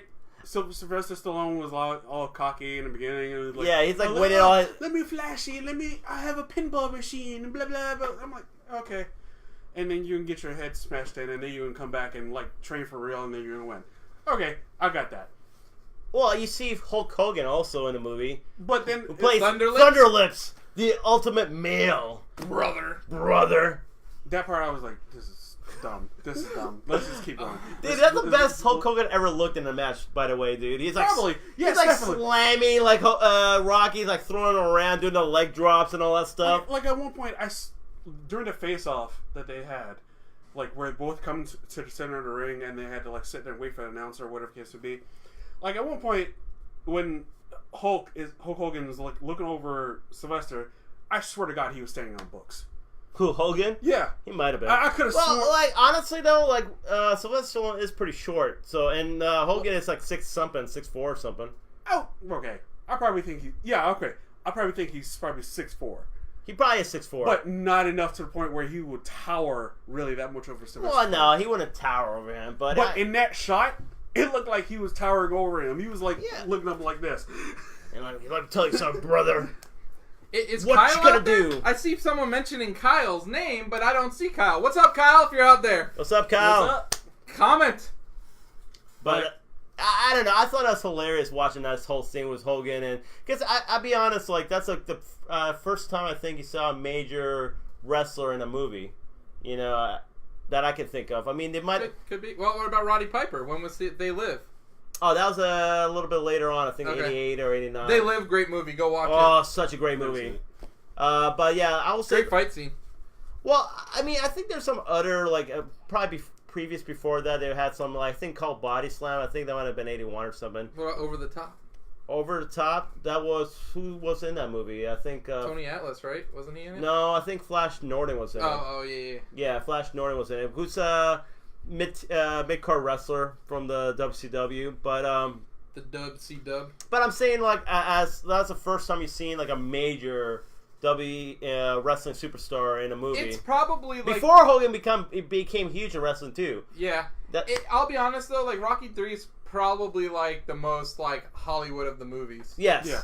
Like well, we'll go to another one after that, but yes, like Rocky 3 was definitely like the first two were more kind of like dramas, like you know, more story driven. Well, this one's more action. Yeah, you know what I'm saying? Like you see, like the whole Hogan thing was. Well, you really went from the 70s to the 80s because then everything started getting more over the top. Yeah, it was because the 80s was so over the top. Yeah, and that you can tell from like the whole Hogan thing with Thunderlips, and then like Clubber Lang is so over the top too. You know, and like he's literally challenging, you know, come on, fool, you know, you sucker, like, challenge me to a match and all this other stuff. And what he's doing? Oh, I'm done with him. I'm gonna kill you. Yeah, exactly. Yeah. I love that name though, Clubber Lang. Oh, great name. It's such a great name. It was a great name. They have like great boxer names in that. Like, oh yeah, definitely. Dude, Ivan Draco, you got like Spider Rico. Yeah. You gotta love like dude, Apollo Creed. Like, dude, such great names. Like, They did such a good job coming up with the character names. Oh yeah, definitely. But even like Tommy Gunn, Mason Dixon. Yeah. Who did Creed fight in the second one?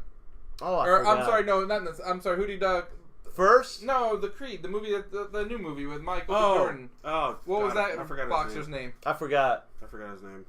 But I feel that one's a little bit more like. I'm pretty sure he had a cool name too. Though he might have had a cool game. But that seemed like more like to old school, like Rocky. Oh, absolutely, yeah. It wasn't like this was more like an '80s kind of action movie, kind of. So it's the next one when we're going to talk about. Oh yeah, exactly. But I actually like Rocky 3. It was fun. I like Rocky 4 better than Rocky 3 though. And of course, agreed.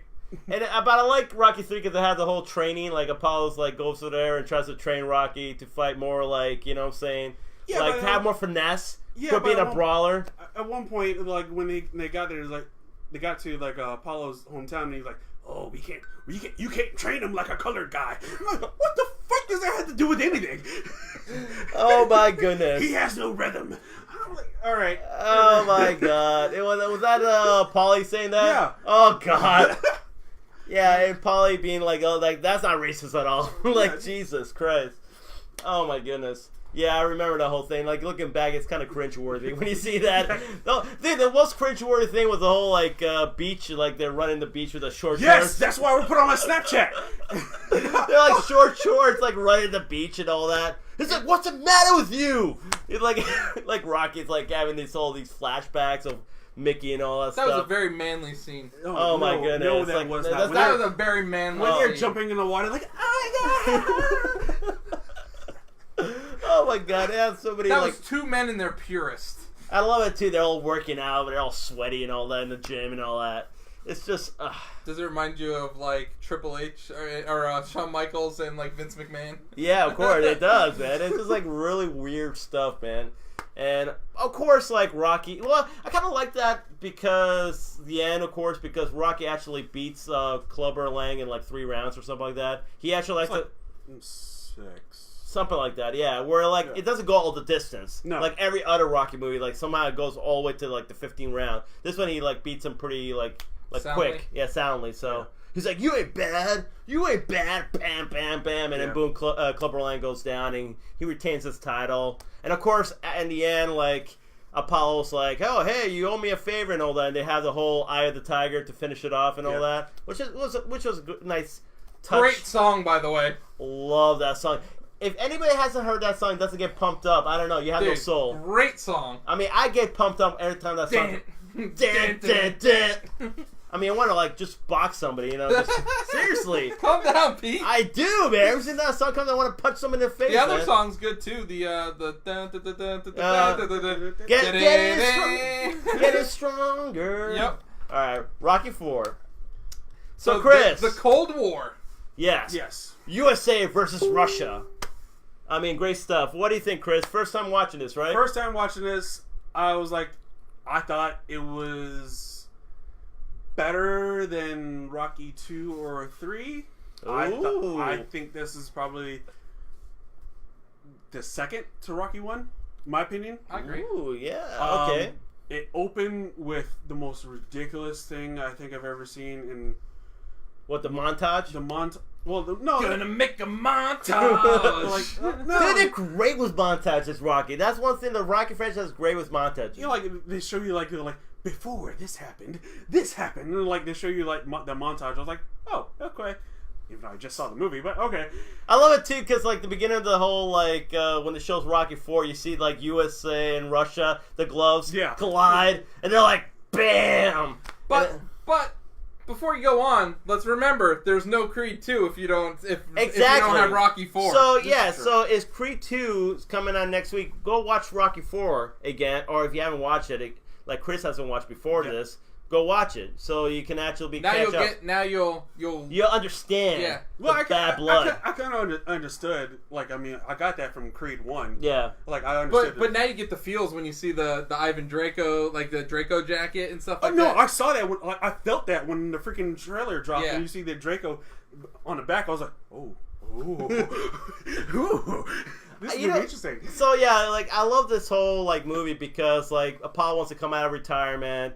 and he sees, of course, Ivan Draco and all that. And it was like USSR's like champion or whatever. And they have an exhibition fight, which I never heard in boxing. Yeah, let's have an exhibition fight. So Apollo's like, oh yeah, this is just an exhibition.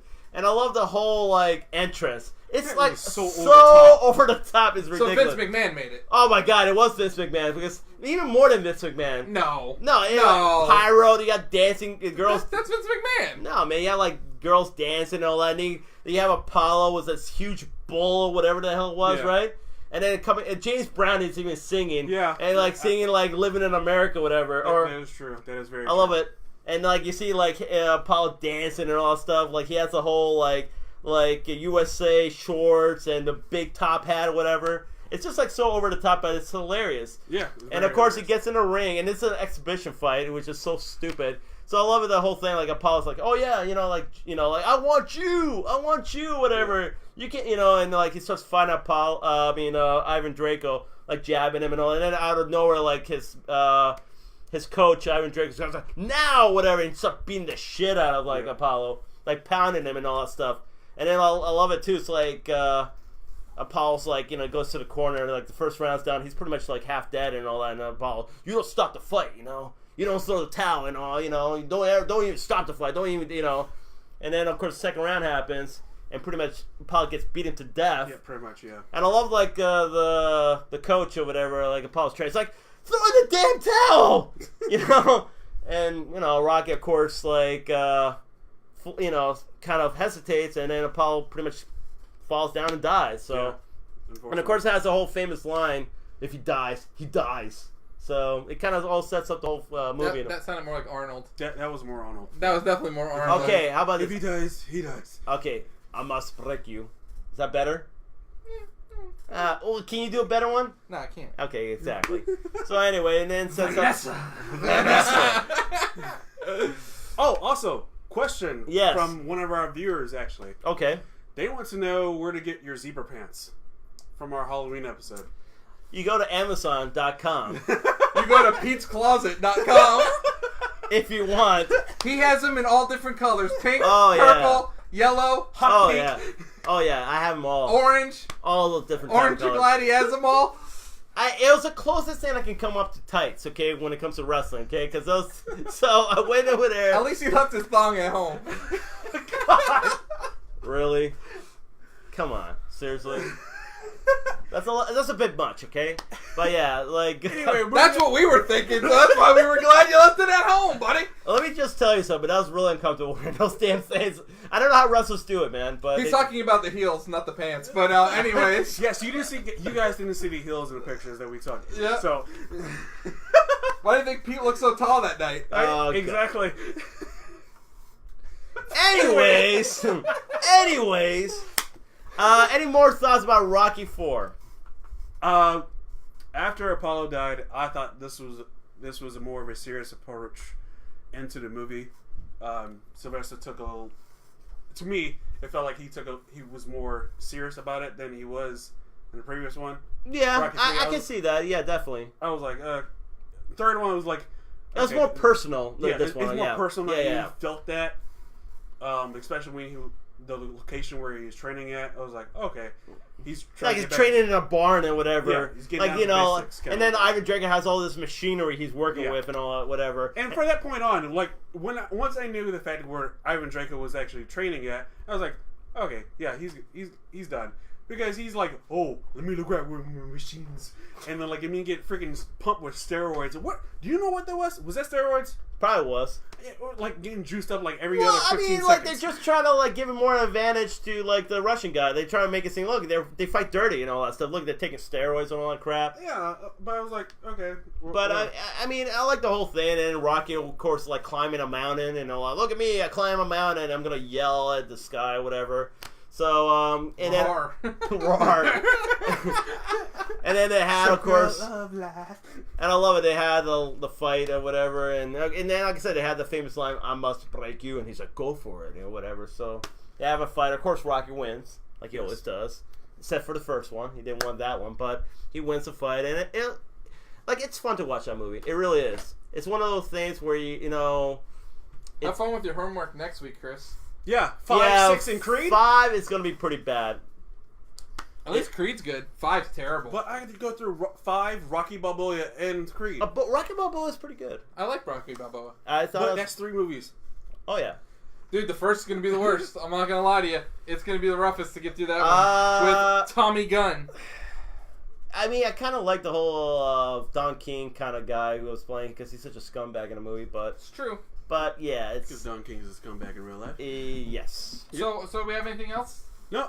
Oh, the football picks didn't make it up there again. But wait, we have them. There's more. There's more. So did we talk about Des Bryant breaking his rupturing the Achilles? No, we didn't. Oh, but they're gonna sign Brandon Marshall now. That's the stupidest thing ever. So you got one guy who rarely ever makes the playoffs to another guy who never made the playoffs. Yeah, pretty much. Yep. I'm sorry. What are the Saints doing? They're 8-1. What do you need these guys for? Yeah, he needs someone else to throw to. Michael Thomas cannot be the only receiver. Alvin Kamara, whatever. Like, that's the running back. Yeah, but he throws to him tons of times. Yeah, but like They you do need need another wideout. I'll line him up as a wideout and put Mark Ingram in the backfield. No. I'm just saying though, like Brandon Marshall is like the anti-horseshoe. He really is. There's no way they're gonna go like 7 losses in a row. You never know, man. That guy never made the playoffs ever. He's making the playoffs this year unless he gets hurt. You think? Oh yeah, unless he gets hurt, like Des Bryant did. How about Le'Veon Bell, gentlemen? Not coming back to the NFL this year. Giving up $14.5 million. You know, you said that's a. I told Pete last night because we were talking about this. I said I think it's a good move by him because Pittsburgh. Granted, it sounds like a lot of money the guys leaving on the table, but Pittsburgh, if they had any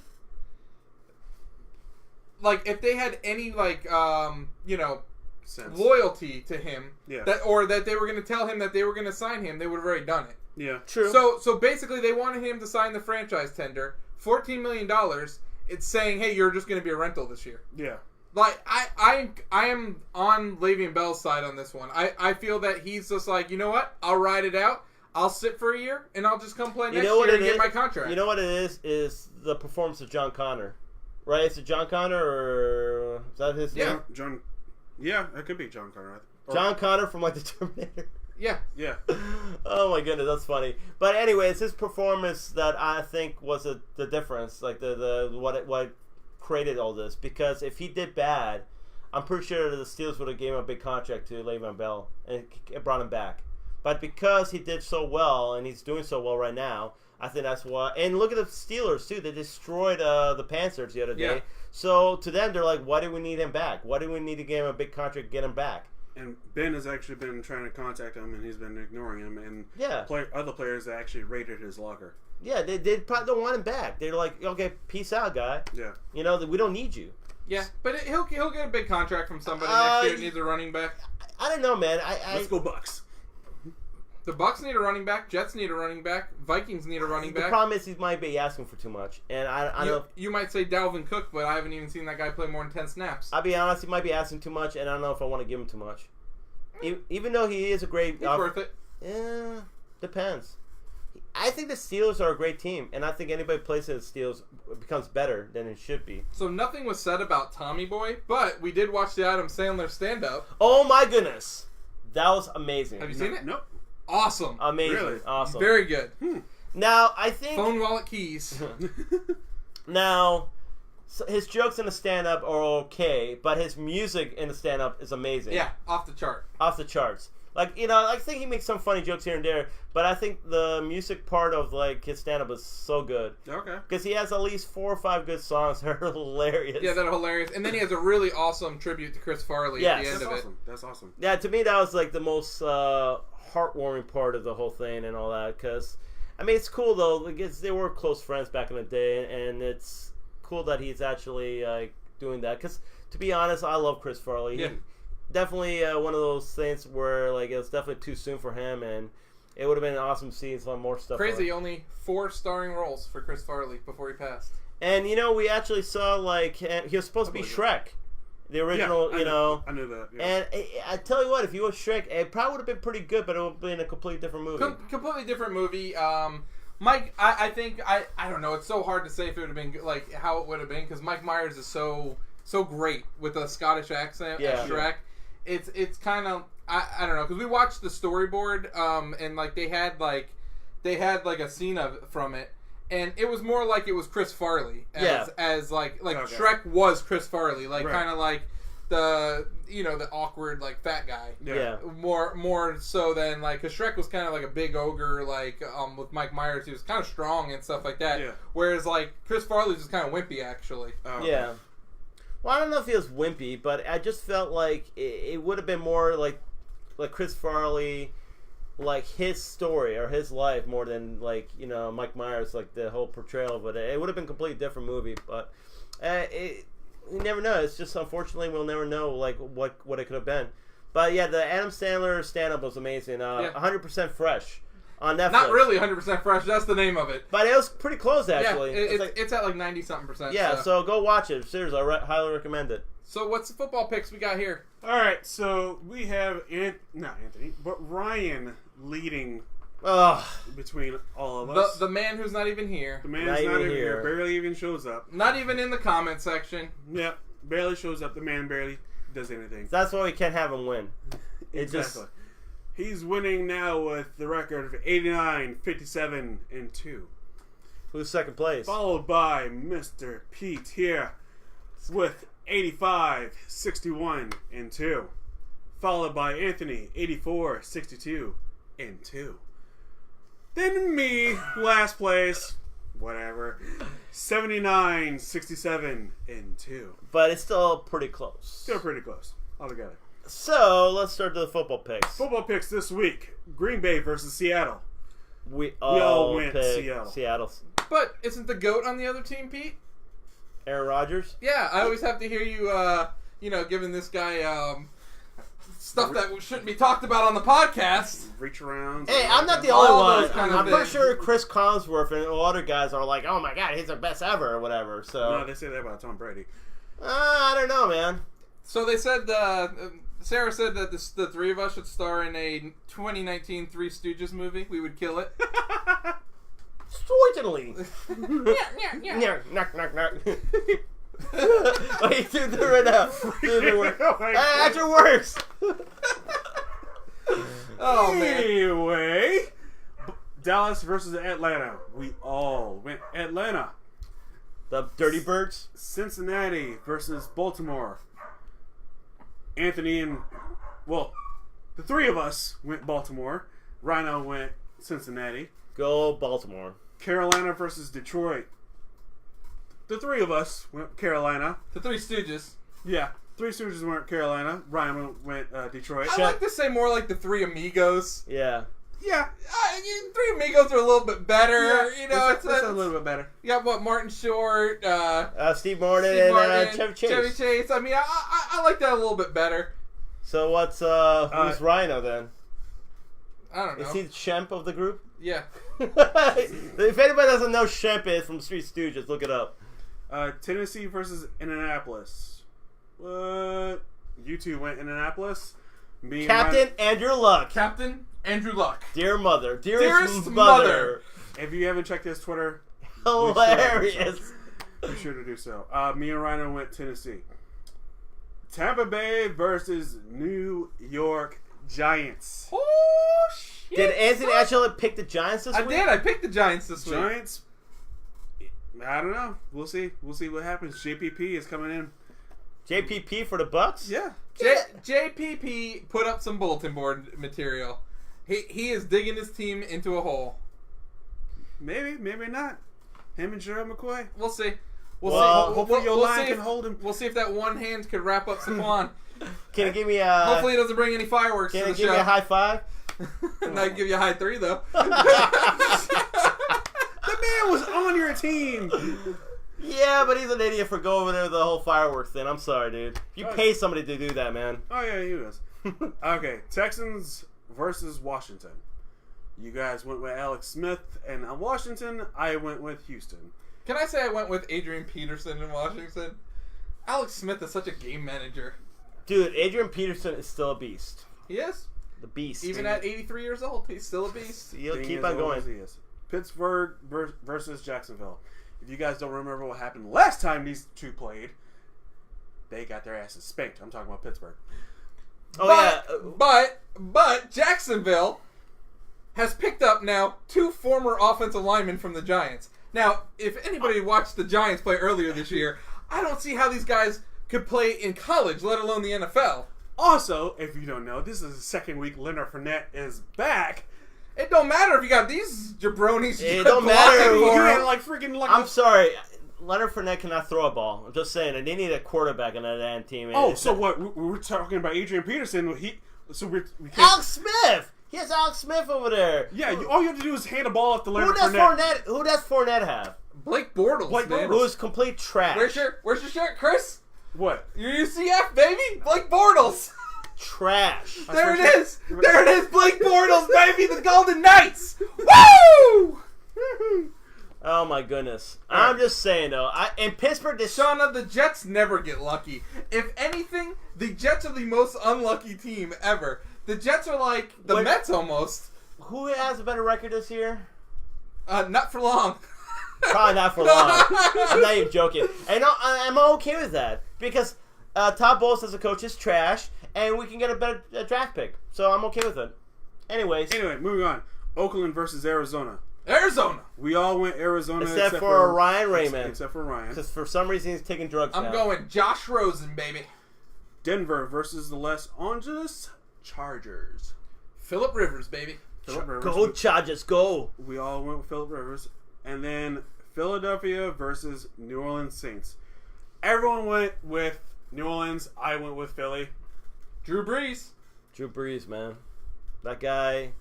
Oh, what is up, Jeffrey Wilkes? Look who came to talk with us this evening. The Xbox fanboy. Xbox comment, fanboy. and share, guys. Anyway, I'm surprised he could put Diablo 3 down for a second. I know, right? Dude's like level 100. And is that the last? No. Minnesota versus Chicago. We all went Chicago. Khalil Mack, baby. Kansas City versus Los Angeles Rams. Monday Night Football, The man. only one to go with KC. Yep. Patrick Mahomes, huh? Yeah. Dude, that's going to be a great game, by the way, Monday night. That's going to be a great game. There is going to be a bloodbath. There will be a bloodbath. Not really. They're too offensive. It's more like sissified football. Well, what teams in this day and age will be like that, though? The Bears?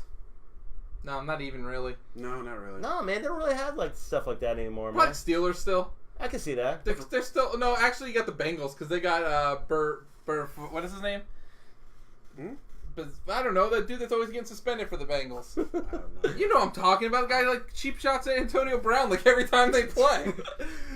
Perfect or whatever his name is. Yeah, I think I know what you're talking about. Yeah, dude, that guy. They don't have Pac-Man Jones still, right? No, he's a cheap shot artist too. Yeah, he was.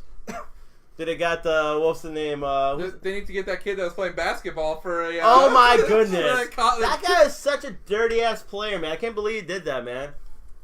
Dude, in all my years of seeing basketball, again, I don't mind hard fouls. Yeah. But like, that's just like that's complete utter disrespect. For the people at home who do not know what you're talking about, please let them know. So there's this video on the internet of these 2 Division IIIA schools. So that's like. That's like community colleges. Yeah. But still, so this kid takes a 3-pointer, and probably, 2 seconds later, this other guy runs up to him, not playing the ball, not trying to block the ball, nope, just totally elbows him right in the face. Right in the face, man. And I don't know, man. I don't know how that kid's teammates didn't kill that guy. Yeah. I just, that's crazy. That's crazy. That to me, you need to clear the bench and beat the crap out of that guy. That would be like the equivalence of an NFL quarterback throwing the football. 2 seconds later, the play is over and done with. Jim McMahon. Yeah. Back in the day, I remember that play. Literally, I think it was the Green Bay Packers. Yeah, Packers. Like Jim McMahon throws it like a ball, and literally the defensive end grabs him and then throws it right to the ground. Injured him too. Yeah, man. I couldn't believe what a dirty play that was, man. That's like Oakland Raiders back in the day. Yeah, but they used to do it in the field of play. They would take your head off, though. Yeah, they're no doubt about it, man. Dirty-ass players, man. Yeah, coming right across, dude, clotheslining. See, I never understood the clothesline with the helmet, though. Like, how do you clothesline someone when they have a helmet on? Easy.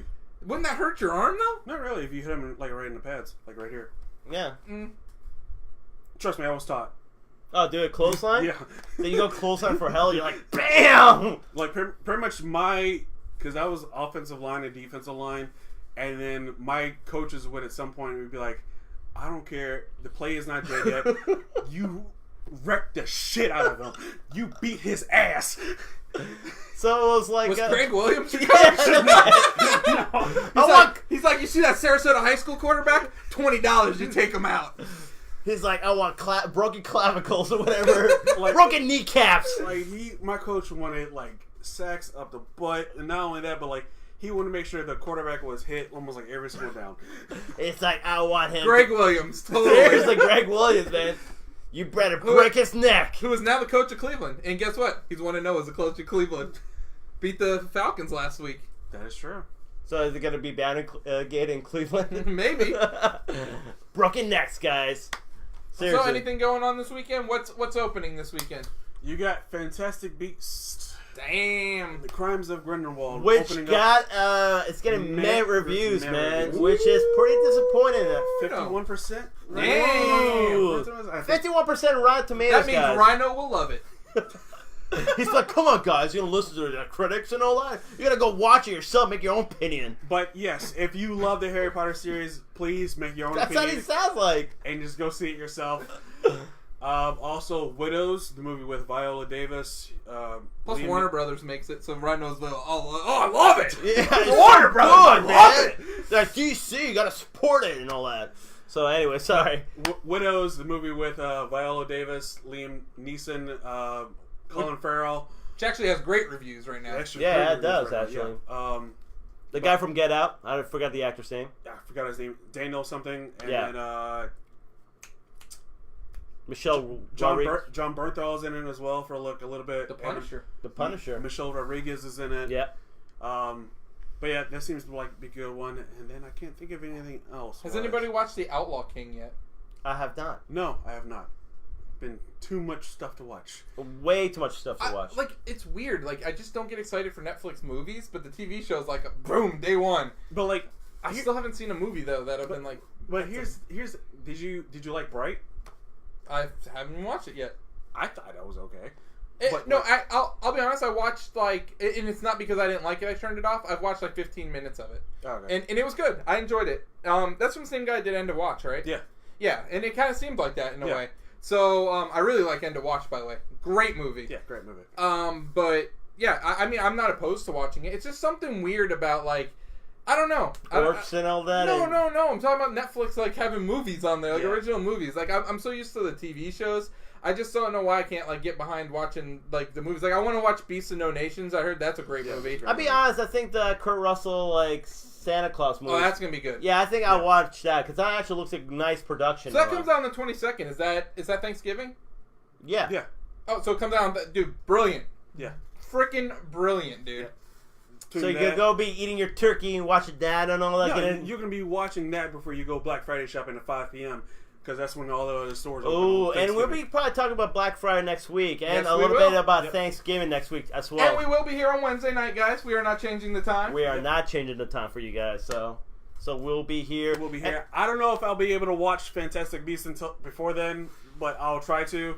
Well, any other movies you're going to watch this weekend besides Fantastic Beasts? I'm going to be watching Rocky 5, 6, and Creed. Oh, good lord. 5, 6, and Creed. Yeah, that's I'll try to watch 6. I'm not watching 5. Yeah, I love to. Actually, I saw a Rocky Balboa once. Yeah, I saw it in the theater. I think I want to watch it again because I've seen Rocky 1, 2, 3, 4 a bunch of times. I've seen 5, here and there and all that, which is okay, but it's not that great. It's the worst one. I will try to get Pokemon this weekend. I don't know if I will, but I'm getting Pokemon this weekend. Yeah, okay. Let's go. Let's go Pokemon. Yeah, Pikachu edition. Yep, Pikachu edition. And I was thinking about getting Eevee, but Ryan Reynolds totally sold me on Pikachu. Why?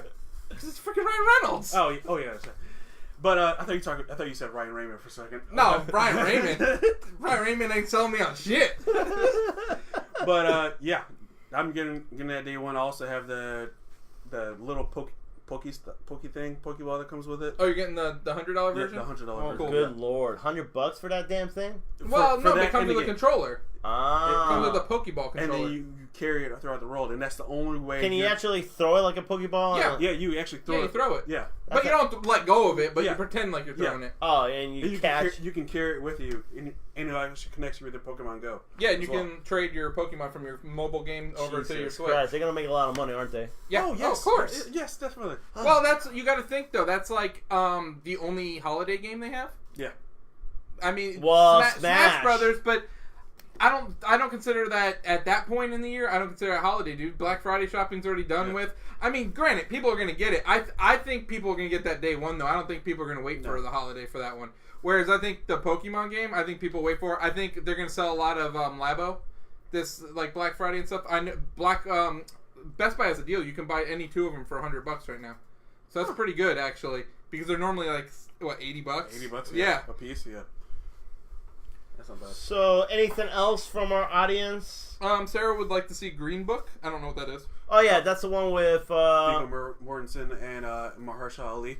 yes. Viggo Mortensen. Where the hell has he been since the History of Violence? He's done movies here and there. I don't believe you. He's very picky when it comes to movies. That's your opinion. He is. History of Violence, great movie. Great movie. Probably does like freaking like. He's like independent movies. He's like Daniel Day-Lewis, just not as bad. Where like Daniel Day-Lewis does a movie like every 5 years. Like what was Viggo. this movie? Last movie? What, Vigo? Yeah. No. Daniel Day-Lewis? Yeah. Was it Lincoln? No, it was like that. There Will Be Blood? No, it was like that. Where he's like a tailor or some shit like that. Like the fashion designer. Chocolat? The Phantom Thread? Yes, the Phantom Thread. But then before that was There Will Be Blood. No, I think it was Lincoln. I think it was Lincoln. No, either way. I'm just saying, it doesn't do too many movies. Ooh, they are having a Smash Brothers tournament at the GameStop locally, right here. Get the hell out of here. Yeah. That's what Shauna said. Wait a minute, we're talking about the new one? No, they're probably going to be on the Wii U, I'm guessing, because Yeah. it's probably going to be before... I'll kill everybody. Challenge accepted from Pete. He will be there then. He will be there. Oh, well, what day is it? Oh no! Now he's making excuses. Well, man, I got shit to do. Oh, Man. now he's making excuses. I'm just saying though, I've been Which practicing. amigo are each of you? Which amigo? Amigo? Like from Three Amigos. Oh, I don't even know who the three amigos freaking are. Oh, so you got Martin Short, Steve Martin, and Chevy Chase. I'd probably be Chevy Chase. I don't know. Or maybe I'll be Martin Short because he's such a You decide. I guess, Yeah, yeah. you decide, Shauna. Only you can prevent forest fires, Shauna. So you do it. But I want to be El Guapo, man. El Guapo's awesome, dude. What about Nacho Libre? Nacho Libre. Nacho! Get that corn out of Ah, my face! It made me look like a fool last night. Well, a very underrated line, dude. Oh, looks like my dad came around. He wants to talk about the JETS. Hey, son! I know this, alright? I understand. Woo! They were garbage this week. I get it now. Tabo should be fired. Okay? That's it. I don't know what else you want me to say, man. They were trash. Wow. Better Jets quarterback, Joe Namath or Sam Darnold? Dude, it's hard to tell, man. The kids are... Look at this team, man. He has nobody to play for that team. Even Josh McCown couldn't do anything for that team. I don't think nobody can do anything for that team. Nobody? So you tell Nobody. me if Tom Brady was on the team, he wouldn't be doing anything for Oh, that God. team? Fuck Tom Brady. Oh! The GOAT! The GOAT! You're gonna do the GOAT like that? Fuck Tom Brady. I'm sorry. Yes, I said it. Fuck Tom Brady, okay? Man, there's some hatred there. You know, for 18 years I had to see this guy win, 5 Super Bowls and get all the credit in the world. No, screw him. Tom Brady's the GOAT, my friend. No, he's not. 7 Super Bowl appearances? He's not the GOAT. He is. He admitted himself that Aaron Rodgers is a better quarterback. He was just saying that He shit. was- No, that's like an underhanded slap in the face. That's what that shit is. That's like Probably an underhand, like, let me touch your nuts for a little bit kind of move. Yeah, that was exactly, dude. That's like whipping his nuts with like a wet towel. Yeah, like, Yeah, exactly, dude. It's like when you're walking by someone and you slap in their freaking junk, dude. Oh my God, I don't know. Take him out of the Patriots. Let's see how good Tom Brady is. We have. No, we have not. Sarah, who are you a fan of? Are you a fan of the Jets? Yeah. I hope not. Huh? I hope not. Well, I don't know. Said Tom Brady's overrated. And I would imagine anybody that has a favorite team in the AFC East would say that. I mean, not a lot of people like Tom Brady. I mean, everybody thinks, yeah, he's a great quarterback. I'll give him that, but I don't think he should have as much credit as he does. I think that. Well, he can't catch a football. I can tell you that. No, he can't. Said they should get Le'Veon Bell. The Jets? Yep. That's a tough sell, man. I don't know. I don't know if I want to give them much. Do it. I don't know. You have the money. We do have the money, but have nobody. We do have nobody. I understand that, but we need offensive linemen. Drew Brees is the best quarterback in the league. I agree with that. I don't agree with that. You want to know why I don't agree with that? One Super Bowl. Win outside the damn Superdome. Then he can't do it. You know what? No. Hold on. No. Hold on. I'm gonna tell you why Tom Brady's a damn goat. The guy plays outdoors, up in New England, and freaking wins all the time. Drew Brees plays in freaking air conditioning. That's the only time he wins is in air conditioning. He won 3 Super Bowls because of the fact of a kicker. Yeah. Every team has a kicker that wins Super Bowl. Wait a minute, hold on. No. Okay, let me tell you about all these Super Bowl Well, wins. hold on. The fourth, you could say because of Pete Carroll's shitty play call. Okay, yeah, exactly. Yeah. Let's look at the 5 Super Bowls, okay? The first Super Bowl, how did he win that against the Rams? Was it the kicker? Oh my God, she's a Browns fan. That's even worse. Sarah, no! Let's look at all the Super Bowls from Tom Brady, though. What was The Bucks and the Browns. Okay, you have me at Bucks. Browns, we're going to have to change that out. I give you, hey, you know what? I give you credit. You're a true fan. True fan right I understand Brown fans, because I'm a Knicks fan. Yeah, exactly. That's a true fan right there. I get Browns fans. Believe me, being the New York Knicks fan, I get it. No. I get it. That is a true fan. I'm sorry. Ask this guy. Dude, how many Knicks games do I still watch? Oh, my goodness. Dude, we were watching that game the other day, and I'm like, dude, the Knicks are going to lose. Oh, no, they're not going to lose, and they lost. I'm like, I told you they're going to lose. They suck. And I still watch it. But is it worse than watching the Los Angeles Lakers now? Yes. Oh, yeah. Dude, I've been watching this for 15 years, bro. Because the thing is, they got LeBron James, and sooner or later, they're going to be decent. They're not going to be great. They're going to be a decent team. They're going to make the playoffs, not like the Knicks. The Knicks ain't going to make the playoffs this year. Or maybe next year, maybe, if they're lucky. How do you get like 41 points scored? No, what was it, like 90-something to like 40-something at the end of the first half? What? Because the Lakers? Yes! They got scored on by the Hawks that bad! Dude, the Hawks suck. Yes! Because, dude, they got a bunch of scrubs playing with LeBron James. I'm sorry. What's the name? Stevenson. I mean, they got freaking Rondo. They got Chandler, who's old as shit now. Come on, you got Lonzo Ball. That's how you Lonzo Ball is an idiot, man. His father's even worse. His father's a disgrace, man. I'm sorry, dude. That guy should shut the fuck up. Sorry. I'm just saying, though, man. He does no credit for his poor kid, dude. He gives him all this hype and doesn't help his kid out. He only helps himself out to get in the media. This is true. I'm just saying, though, and let me ask you a question about the Lakers, okay? So LeBron James is a great playmaker, right? So you got Rondo, who's a great playmaker, and you got Lonzo Ball, who's a great playmaker. Who does he have to pass the ball to? Does he have any three-point shooters? No. Why don't they go out and get Klay Thompson? That's They all that guy does. will. If they got Klay Thompson, they'll be a good team. No, they wouldn't. No, They would. Klay Thompson sucks. Dude, they have nobody in the perimeter to shoot the damn ball, okay? Rondo is a shitty... he can't shoot the ball.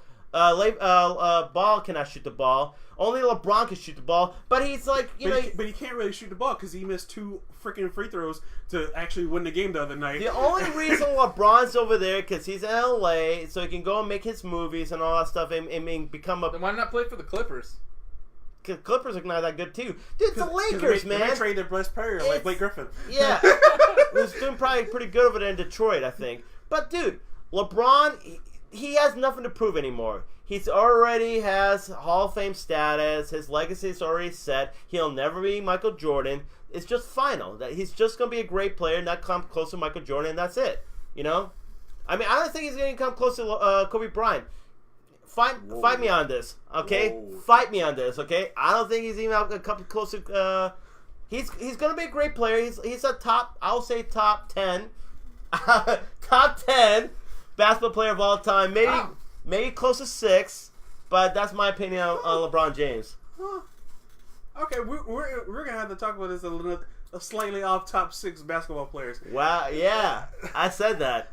Fight me on that. Argue with me with that. So, well, we got Jordan in there. Yeah. Jordan's definitely number 1. You know what? We'll come to this for another. We'll come to this later. We'll talk this another time. But that's my opinion on LeBron James. Don't get me wrong, great basketball player, but not as good as everyone makes him out to be. That's How my about opinion. small forward? Is he the best small forward ever? Probably. Well, Because I think you got to look at positions. I don't think you could say because look at Wilt Chamberlain. Like he is the best player of what he is. He's close to Magic, but Magic is better, in my opinion. Not the fact that he's great when it comes to driving the basket. He's better than Magic. He's more explosive when it comes to driving the basket. He's better probably 3-point shooter than Magic. But when it comes to being clutch, Magic's way more clutcher than him. When it comes to passing the ball, Magic is better than passing the ball. Better playmaker. And I think... Well, I'll be honest, dude. The NBA doesn't have the playmakers like it used to. No, it you have didn't. Isaiah Thomas and... Probably better... and Magic ball Johnson. handler, better ball handler than LeBron, in my opinion. Yeah. I think so. LeBron, don't get me wrong, I think LeBron has all the talent in the world. I just think he doesn't have the killer instinct to be the best. And if he had that instinct like Jordan or like Magic, that competitiveness, he would be the best. No question about it. I'll be honest, I just don't think he's a good teammate. He's not. I think that's what the problem is. Because if you look at it, I mean, the only time he was winning is when he has other superstars on his team. Yeah, exactly. If he was such a good teammate, he would be firing these guys up to play at his level. Yeah, and all he does, he pouts. He always whines and pouts when he doesn't get his way or when they don't win. He'll just point fingers and be like, blame I don't know. everyone. I'm a Steph Curry fan. I like watching that dude play. No, he's a great player. That guy's amazing. But I'm just saying, it's something wrong with the NBA when literally they're like, oh, hey, let's make these super teams and all that stuff. You know, now they're doing it in college. Look at Duke. Oh, yeah. Yeah. Well, Duke is ridiculous. Jordan said it best, though. Jordan said it best over in an interview. He said, back in the day, I didn't want to join, Magic or Larry. I wanted to beat those guys. And that's the mentality they had. They weren't like, oh, yeah, let's team up and create a super team. It's a better product. It was a better product. Way more competitive. When you see that, when you see guys going against, because, I mean, think about it this way. In football, I mean, you really don't get super teams in football because, we love watching those matchups. We loved watching the Tom Brady versus, Peyton Manning matches. Yeah. We got to see that however many times. We love watching those matches. We live for those matches. Yeah. And you wouldn't have that. I mean, granted, they're the same position, but it's almost like that when it comes to basketball. It's we want to see LeBron versus Dwayne Wade. We don't want to see them playing together. We want to see them going up against each other. I mean, I think the whole thing about sports and all that, and we were arguing the other day about it. And sorry, this is going overtime, but you see that the pun I made? Yeah, I got it. Yeah. But we're talking about the steroid use and how oh yeah, who cares? To me, that's an advantage. I love watching sport because you see one athlete go against another athlete and see who's the best in that sport. That's just how it is. It's just that competitive nature that we all have. Right. And I look anytime somebody has maybe has a cuts corners or has somehow LeBron James when he has these super teams or whatever, it doesn't seem organic the way he's winning. You know what I'm saying? It's all he just gets these guys and they have a super team and that's that's how he wins. And I don't see how that's great for the sport. You know what I'm saying? How that how he earns it. You know what I'm saying? That's just my opinion about it.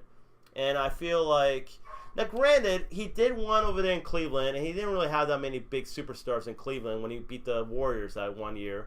But in the same time, that's one championship compared to the other championships he won in Miami. Right. And in all honesty, the one championship he was impressive was when they beat the Thunder that one year, and I think the first championship they got, they beat them in 5 games.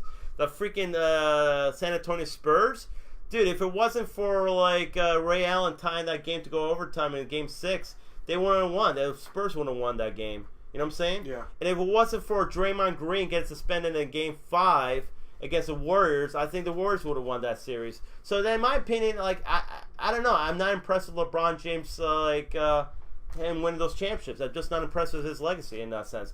His numbers are amazing, but when it comes to him winning, all the time, I mean, Jordan won 6 championships. He had one time the best winning record in the regular season. The Warriors broke that, but they didn't win the championship that year. I mean, there's so many accolades you can look at that. Look at the Lakers back in the 80s, and look at the Celtics in the 80s as well. Both of them going at it all the time. They're both were great teams, but they both were competitive against each other. You know, these two big superpowers going at it. So I don't know. Like there's certain things about I see nowadays in the NBA that I'm just not a big fan of, and hopefully that thing will change later on. That's my opinion on that. So. I don't know how they're going to get it to change without like setting a really low cap. They have to, but it's just like, to me, I mean, I know, Chris, like we're a generation gap, but like coming from the 90s and 80s, there's just I enjoy sports way more than I do now. I mean, football hasn't really changed that much for me. But I think, it actually has changed a lot. I actually correct that because of all the stupid rules they had put nowadays. It really makes them watered down. Yeah, I'll be honest. Like they protect the quarterback too damn much now. Too much. And I get the whole like invested. They have so much money invested these like. But you know what, dude? It's the quarterback's job to protect the quarterback. Yeah. So if he doesn't want to get hit, don't hold on to the ball. Right. Or go slide earlier. Or go down and don't take the hit. It's up to you to protect yourself. Dude, Eli Manning's been sacked by 100 times this year. He's still healthy. I mean, like, the thing is like, he's not complaining, like, whining like a little bitch like Cam Newton is. Dude, I've never seen Eli whine about getting hit. No. Never. I'm just saying, like, dude, you can do stuff to protect yourself as a quarterback. You know what? Don't try to go and make a hero throw while you're getting hit if you don't want to take the hit. Yeah. Like get rid of the ball. There's always next down. Yeah, I think when you look at the sports, like football has kind of watered down because all the stupid rule changes. Well, and look at that one guy in Miami, dude. He like hurt himself because he was trying not to hit the quarterback or land on the quarterback. That's bullshit. Yeah, exactly. So you can't protect one player to injure another player. Yeah, the rules, the changes in the last like few years have been terrible. That kind of ruined the sport. I feel like not ruined it, but it really has watered it down. Like, the only thing I can say that was bad back in the day was the referees, like, not making the right call sometimes. I remember, like, dude, the worst part is they still make the wrong calls even after they watch the replay. Yeah. So it's like slow motion. Yeah, it'll never change. No, it will never change. That will never change. But NBA is bad because I feel like all these super teams nowadays, it just kind of, like, it's so, like... Hockey's great, though, so everybody go watch some hockey. I enjoy hockey thoroughly. Yeah, hockey's been pretty good. I think the only thing I heard of hockey was the expansion of the teams. Yeah, that watered down the talent. Because did. the only household names in hockey is Sidney Crosby and Alex Ovechkin. Yep. A little of baseball. Baseball's still pretty good, I think, right? Yeah, baseball sucks. Stupid Red Sox.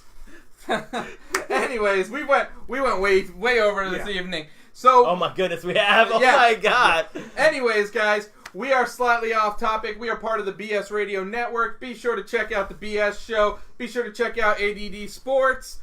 I am the real Ant-Man. E-Tep. King Black Cherry. Follow us, guys, on Facebook. Follow us on Instagram, Twitter, YouTube, all that good stuff. Don't follow Ryan Raymond, but follow us, guys. Follow us. All right, peace out. Have a good evening. Peace out. Peace out, guys.